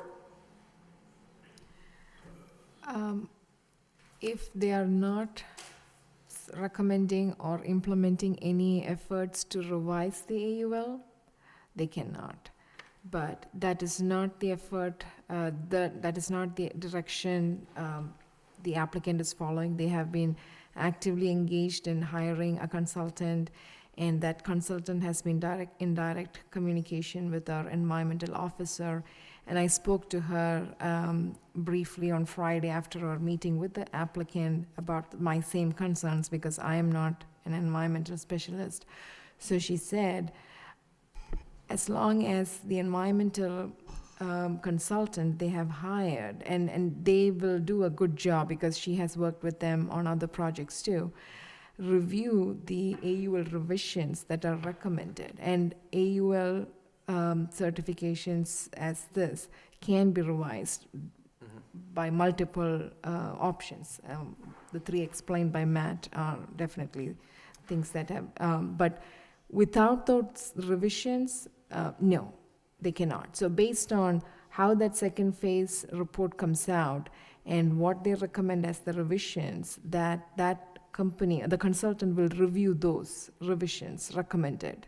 And they are the best judge to say if those revisions are sufficient for this building to be used as the school. Okay, who enforces the AUL? And who has the authority to revise it? Is that something done by the state's Department of Environmental Protection? Or is that something done through the courts? Or is that something that that was done on a municipal level? It is done both at the state level and at the municipal level. So that is why, if you look at one of our recommendations with regard to that, neither DPD nor Mr. Hammer, as he explained, are the experts. It will have to be something that has to be proposed by their environmental consultant, saying these are the best revisions to revise the AUL status of that property for this particular school use. And Sarah has the experience and expertise to say, yes, it works. If not, she can defer to DEP for additional clarification. Okay. Okay. Thank you. Sure. All right. And this isn't so much as a question I brought up as a concern. It was the concept of having one of the queuing lanes going over marked parking spaces. I have a big problem with that.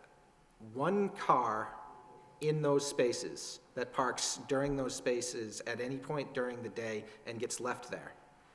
One car that pulls in 25 minutes before the end of the school day for one parent having a meeting with one staff member, and that meeting goes on 10 minutes past the end of school, that whole lane, that whole queue lane is done. It's not contributing at all. You now have 2 queuing lanes. So actually having a queuing lane going over those, where spaces are marked, I have a big problem with that.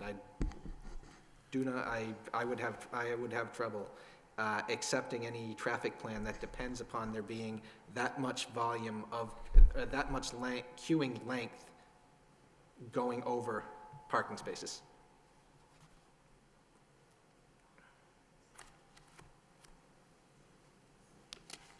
Mr. Chairman, that's all I had. Okay. Bob, any questions, concerns, or comments? The only question Just hit the green button, Bob, if you would. Thank you. Down below, right below. Yeah, there you go. the only question that no one has talked about snow storage on the site. We do have snow in the wintertime here.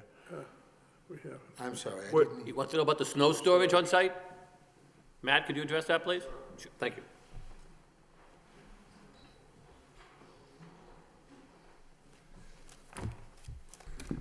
I'd like to note that we have ample snow storage in here around the rear of the parking area.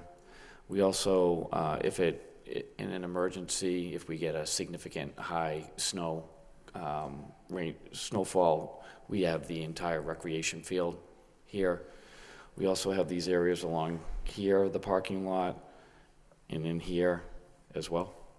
Okay, I'm more concerned with the driveways in and out of sight.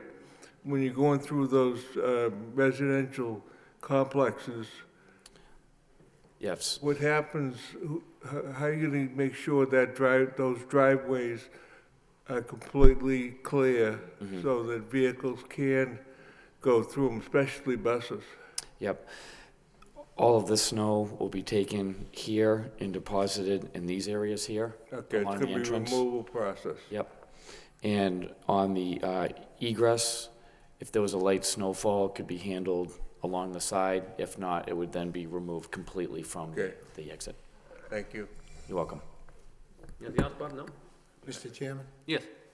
I think it's become quite clear to me. Can I just address my concerns first?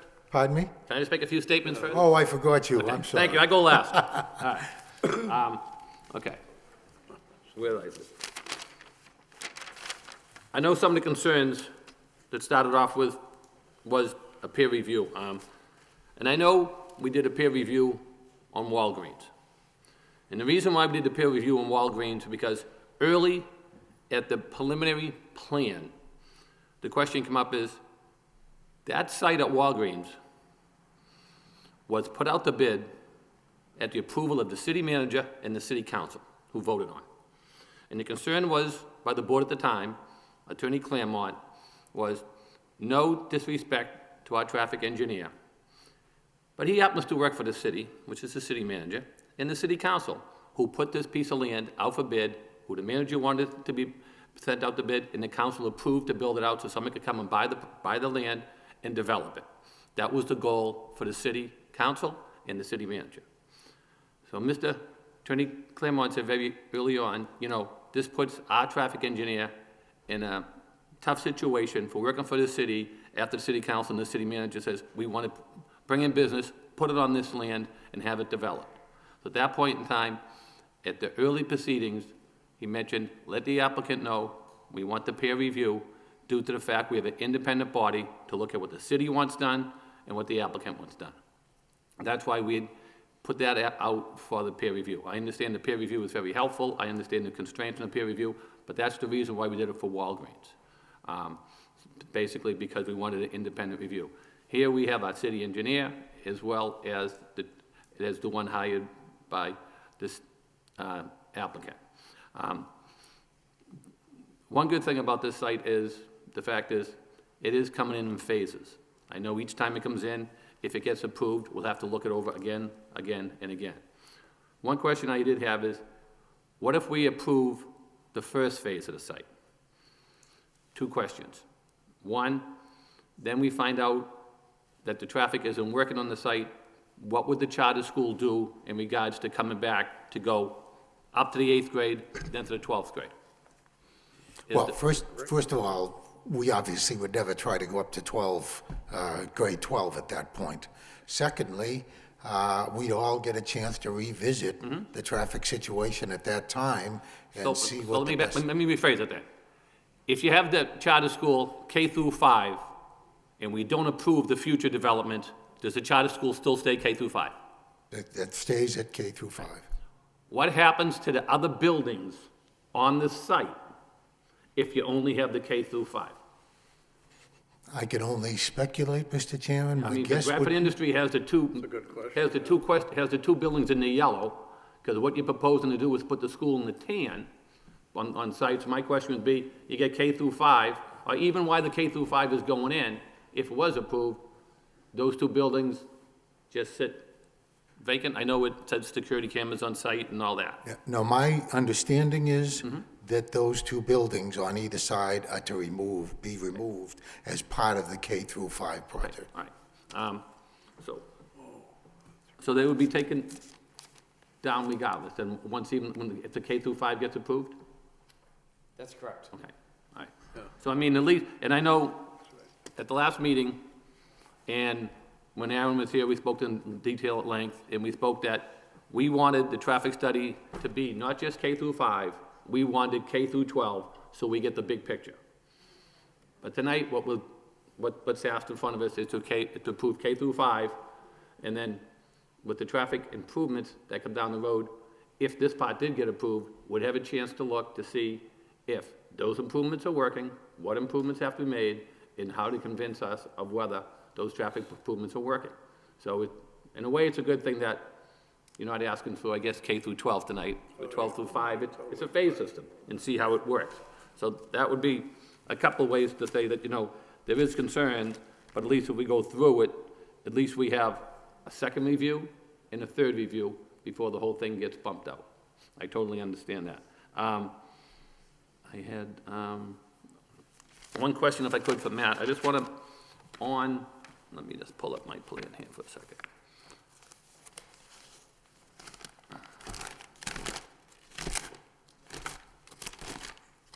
That's not the one I'm looking for.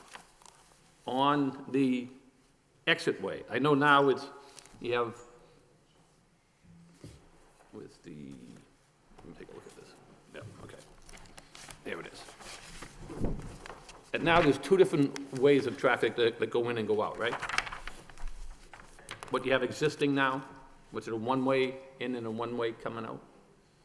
I mean, what's there now, not proposed? Yes, there was. There's a one-way here. Yep. There was a one-way coming out here. Right. And there was also a one-way coming out here. So just for the locus on the site, the building to the right, is that Sutton Place? Right, to the right of the entrance, right there? Right there. Yeah. Is that the one that's named Sutton Place? They're both owned by the same entity, which is Bicknell Associates. Okay, but that the one has a sign out front of Sutton Place? It's 1929? Yes. 1909, the one to the right? Okay. Coming from the site, when I was up there the other day, and I was up there the week before, and I was looking at it, when you come all the way through in the traffic, drive all the way to the end, I was just trying to figure out exactly where that driveway would come up and out. I know if you go all the way past the building. If you see the retaining wall that's... Yep. If you see the retaining wall that's currently there right now, that's located right here. Okay, and there's an existing fire hydrant there now. There's an existing fire post... In the back, when you come up onto this... Yeah, back in here. Nope, a little further up. Take the driveway all the way back to...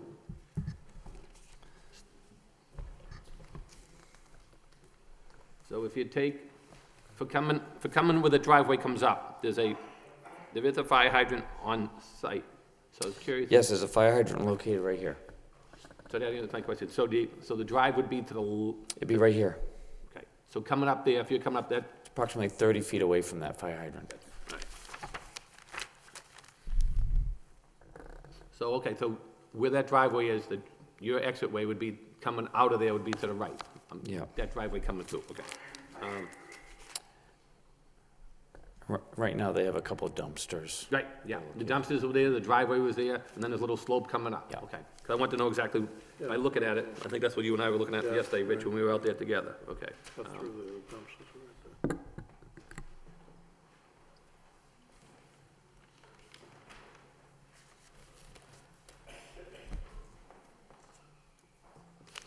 The only other question is if you could put the colored plan back up for a minute again? The first one you had this today? Yeah, that's fine. I see where your wetlands are.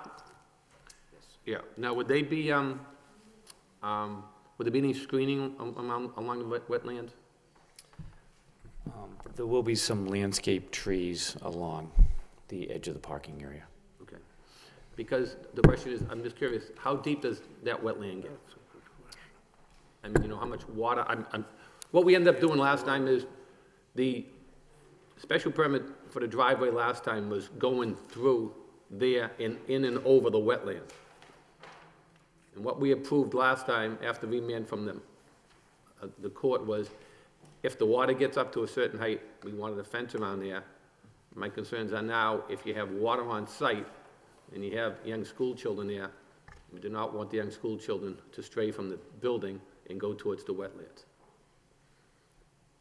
So what I'm thinking is, would you have any problems if you had to put any type of screening around the wetlands so young kids wouldn't go into the wetlands? I don't actually think you're gonna want that necessarily. It's a 3-foot drop in grade from Yep. the edge of the parking down towards the There's a big wetlands. drop in the grade, right, 'cause Yeah. that was part of the concern. Once we approved it on the remand, then they went to do the project. But I was informed later by the attorney, is the reason why they didn't build it, because it's too expensive to go over the wetlands and too expensive to go down in the grade. That was because that was a wetland crossing. So they were filling across the wetland to access the site. Right. There were gonna be retaining walls on both sides and guardrails along both sides. That won't be the case here. Okay, so my question was, for just the wetlands now, I mean, how much water do you think you gathered? I'm just concerned about young children trying, you know, people aren't watching whether school's in session or not, if anybody would gravitate towards that wetland site and whether. We don't think that that water's gonna be any measurable depth that's gonna cause a safety problem with the children. Okay. All right. I think I had one other question about this site. I know at the last meeting, Matt, you indicated about the fence in the rear, by the railroad tracks. Could you just go over that again, please? Yeah. You talked about the rear and the back, and I believe you talked about security cameras in the back, the fact that it does abut the railroad tracks. Yes, currently, right now, there is a fence system in the, that extends in the rear of the property. We're gonna take that fence down and put a brand-new fence along the entire rear of the property here, and then extend all the way around approximately 50 feet past, 30 to 50 feet past the edge of the recreation field. And what do you anticipate the height of that fence would be? 6 feet. And I know you mentioned sometime, like you said, you'd have security cameras as well last time that was on the building facing out there, so that it could be monitored? I've been told there's gonna be security cameras positioned around the entire building. Yeah. Okay. All right, thank you. I have no further questions. Does any of the board members have any follow-up questions as a result of discussion by board members? Mr. Chairman, if I may, just briefly, to Attorney Alides, and please understand our frustration as well regarding the dissemination of information and how we received it. Ideally, we would have liked to have received that traffic study before the last meeting. We had the public hearing, and when we came that evening, the traffic study was right here in front of me. That was the first time I saw it. That was the executive summary, and then subsequent to the meeting, we asked for the detailed report. So obviously that evening, we didn't have an opportunity to read, analyze, and determine whether or not we needed additional information or what the concerns were. And certainly, had we received that in ample time, I suspect I would have come to the conclusion that a peer review would have been extremely helpful at that public hearing. Secondly, a lot of the information we referenced tonight, I don't know about my colleagues, but we got it this afternoon. Yeah. All right, so, you know, for you to, and please do not interrupt me, okay? And for you to stand there and indicate that somehow we're trying to derail or delay this is disconcerting to me. And I will tell you, and if you represent developers at other boards, at other cities, in other towns, and I know there's other attorneys here, it is a bear to get projects approved. That is not the case in this city. It has not been for years. We have been one of the most accommodating boards in this region. I serve on NEMCOG, and I serve with other planning board members. You read about it in the newspaper, how projects are delayed and how projects are denied. Sometimes I'm scratching my head, and I know what we apply. This is not that type of board. So I do take some exception to that. And, I mean, we're actually one of the few communities that had approved form-based zoning for the Hamilton Canal District, so that we can streamline the entire permitting process. So that is, I don't want the wrong impression to be given here on this. And certainly, I would have loved to have had this information, the traffic information, prior to that public hearing that we had. Because it was on this table the night of that hearing. So I can certainly appreciate the timeline you're under, and the board members and everybody in support of the school, but please understand the timeline we're under. And this is an important project.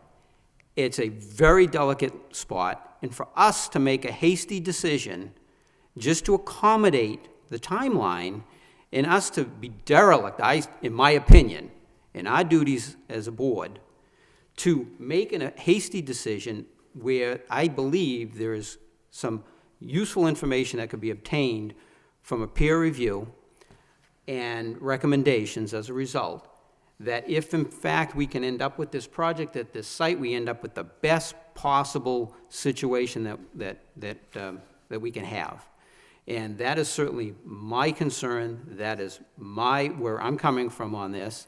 And for the record, Mr. Elides, I think you admitted at the last public hearing that you didn't know this site existed prior to this development.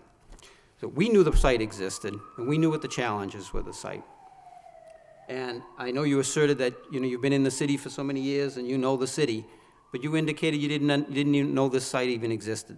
So again, please understand from where it's coming from my perspective, and I certainly can't speak for my other board members, but I certainly would have loved to have had more of this information prior to the last public hearing. I certainly would have appreciated having more of this information prior to this afternoon. So I think we've done a pretty good job trying to digest what's been given to us and trying to deliberate over a very important project in a very tough location and trying to render a decision that is a prudent, safe planning decision. So that's all I have to say, Mr. Chairman. Thank you. Any other board members want any comments further? I just had one more Mr. Chairman? comment. To Mr. Verchette's point, I took the afternoon off of work so I could, as he said, try to digest this information that we got today. But, Mr. Chairman, to your comments about the peer review, I'm not so sure it's a peer review we need as much as an analysis of the traffic impact based on what we're looking at tonight. So what we've been given tonight is an analysis of the K through 12 traffic impact, and it shows roughly a doubling of delays, which to me doesn't sound manageable. However, what we're looking at is K through 5. What's the impact of K through 5? We've been told that there's this camera that could really help the situation on the Rourke Bridge. What's the benefit of that? Is that going to change the numbers at all? The suggestion was made to stagger the times so that we could, again, better manage the traffic situation. What's the impact of that? We need to know, I feel like we need to know those things before we can decide whether or not the off-site traffic situation is manageable. Thank you. Any other discussion? May I? Yes, Attorney Elides. So, Mr. Verchette, the last thing in the world I want to do is insult you or any member of the board, okay? The last thing in the world. I think anyone who knows me knows that's not the way I operate. Nor do I try to put anybody on any board under pressure. I wouldn't be here and I wouldn't be doing this business for as long as I have. I think it's generally fair to say that any person who served before a board here in the city all those years, and I've served on 5 of them myself, and I know how it all happens, and sometimes the tough things, then the big problems that come with it, and et cetera. I apologize. Let us not forget, however, that this started a long time ago. These folks have told me from day one that they had a time crunch. They're the people who said, let's get it in for December 3rd to at least get it started so you could get a preliminary look. And we even came in November 19th, I think it was, to get a preliminary look. So that's one part of it. The next part of it is, let's not forget, December 3rd to today's January 7th, I believe. I don't know a single person in this group that I'm involved with who wasn't on vacation for at least a week of that time, and unfortunately, they were on off-balance times. And I had difficulty, and that includes trying to set up a meeting, which I tried to set up for the day after New Year's Day. I tried to set up with the DPD. Swati has accommodated us left and right. Nobody, I mean, she's gone above and beyond the call of duty. But we couldn't get that meeting until Friday. So if we can't get a meeting till Friday, how can I expect this gentleman to come up with a report before that? So it's a very frustrating situation. I understand that. The last thing in the world, as I said, that I wanted to do was divulge the time constraints that we had. But it's practical. It's what exactly they're faced with. So, and then in the interim, while the other colloquy and discussion and questioning went on, I asked Mr. Dirk, how long would it take for a peer review if we had to do it? Because I know it's got to go out to public bid, and then choose somebody and get it done. And the soonest would be a month, 2 meetings from now. You know what? The answer is, turn the table on me, we have no choice. So I'm asking you to postpone this for 4 weeks, 2 meetings from now.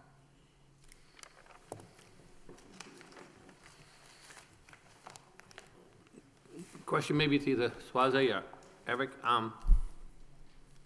If we continue for peer review, could we use the same person that we use for Walgreens due to the fact that they're familiar with the neighborhood and they know the intersection, and maybe they would be up to date a little further than the average person coming in, starting to look at the whole neighborhood and the street infrastructure and the bridge, where this person did the peer review just recently.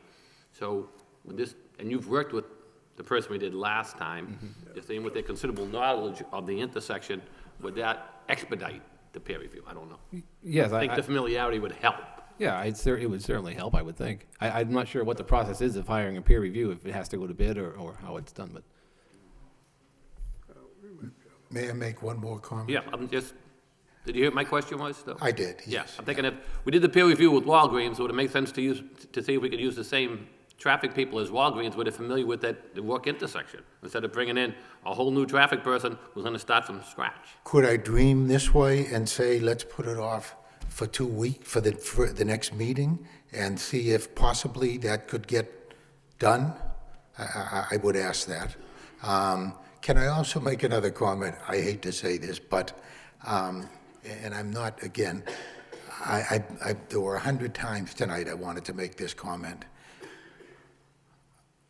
When the project for Lowe's came before this board, the Highland neighborhood produced more than 100 people at every meeting. They were hanging from the rafters, etc. This project that everybody has talked about, the traffic and the agita and the agony and the whatever, has produced fewer than a dozen people. And I know that that's not directly germane to the issue, but I think that, let me just quit there, but I just wanted to get that comment in, but I would ask you to continue the matter to the next regular meeting. Getting back to the Lowe's, I believe there was 6 people who spoke in opposition and 2 lived in the same house. And I can tell you who they were. I went to high school and grade school with them, but that's a side point. Yeah, and Mr. Chairman, if I may, and I don't want to belabor the point, but and I tell this with people, you know, we really do a good job trying to apply planning principles, and it's not a popularity contest. It's not how many numbers you can get, especially when we talk about site plan review. Pretty cut and dry. As a matter of fact, it really is, it's painstaking sometimes, because there are people that I know, and they come forward, and you know what? I'm applying the documents that we have here, and I apply it not because who came to the podium. Absolutely. Because quite frankly, if I was going by that, you know, based on some of the people you brought in support of this, we go through and don't even worry about the problems that we're talking about. So we really, you know, I've talked to people that have said, at this stage of the game here in the city of Lowell, it is, they really say from a planning perspective, whether you agree with people or disagree, we probably have the best team that you can possibly, in recent memory, have, because like it or not, or if you agree or disagree, we're all trying to apply proper planning principles to what we do, and that goes to the board, and that goes to the DPD, and so to see it in any other way is shortchanging the process and the people that we have working on the process, and that's how I process it if it's applied any differently. And I endorse exactly what you said. You're 100% accurate. Could I just ask Jeff a question on the peer review? Your understanding, I know you worked with the peer review when we did the Walgreens. Yes. So if we got somebody come on to take another second look at it, how long do you think that, I guess our first question is, we have to the city, how do we get that person on board? But once they got on board, how long would it take, do you think, because you have experience working with them with this intersection in this neighborhood? Right, I still think that it's 2 weeks. I mean, I think by the time that they get the information, process it, deliver a draft report to DPD, they get to take a look at it and then offer any comments. I think, you know, we can have, I think realistically, 2 weeks to get a solid document that everyone's had a chance to look, and then it gets released to us, I think is realistic. I mean, so that would be the 2-week question there. So the first question would be, how do we get the person from the peer review on board, which could take another 2 weeks, so therefore we're better off with the month. That's where, when he asked the question about how long, I said you need at least a week for the bid, a week and a half for them to review it, issue some comments, get comments back, and then, so you're talking at least 3 weeks, I think, if you've got to go out to bid, so that's where the 3 to 4 week time period came from. So, do you know if we have to put it out to bid, is that how the city does it? I mean, I know last time what happened was Walgreens paid for the person that we picked. Do you know that? If not, we can always, you can give us, and look it up and let us know tomorrow by way of communication. Yeah, let me do that. Okay, And sure. I mean, I don't want you to answer the question you're not comfortable with. Yeah, Because I know that Ammon has a lot of familiarity with what we did last time. Sure. He knows the process and how we get the person on board and how we work through it. Yes, and usually the process will be the same. Okay. What we did for Walgreens. Mr. Chairman, with that, I'd like to make a motion that we continue, subject to a peer review, continue the public hearing to February 4th. I'll second the motion. Motion is made to continue the matter with the condition of a peer review to February 4th, 2013. All in favor, say aye. Aye. Any opposition? Hearing none, the motion carries. Thank you all very much for coming and speaking tonight. As you can tell, it's a lot of information to digest, and we appreciate everybody's input. Thank you. Take 5. Yeah, good idea. I could use the 5.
then we did the right, then we did the other version. Yeah.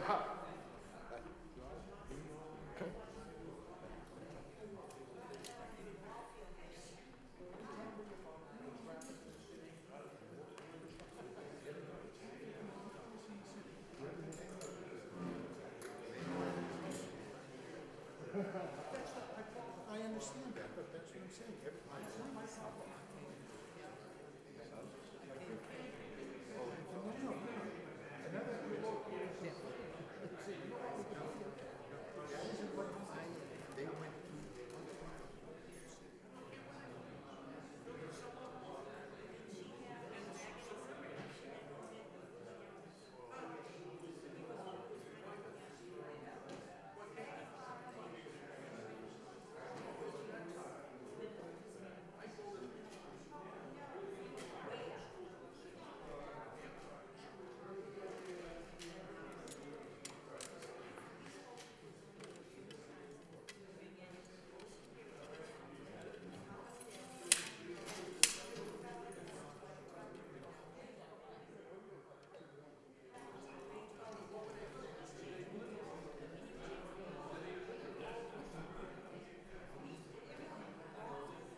Okay, we're gonna go back on the agenda.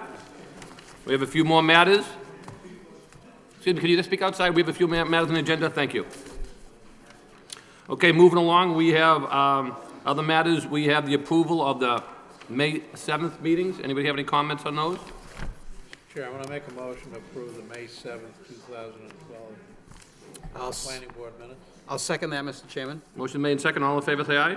Aye. Any opposition? Hearing none, those are approved. June 4th, 2012? Yep. I have a question about procedure. I joined the board in September. We're going over minutes from before that time. So I abstain on all of those votes and make sure that the record shows.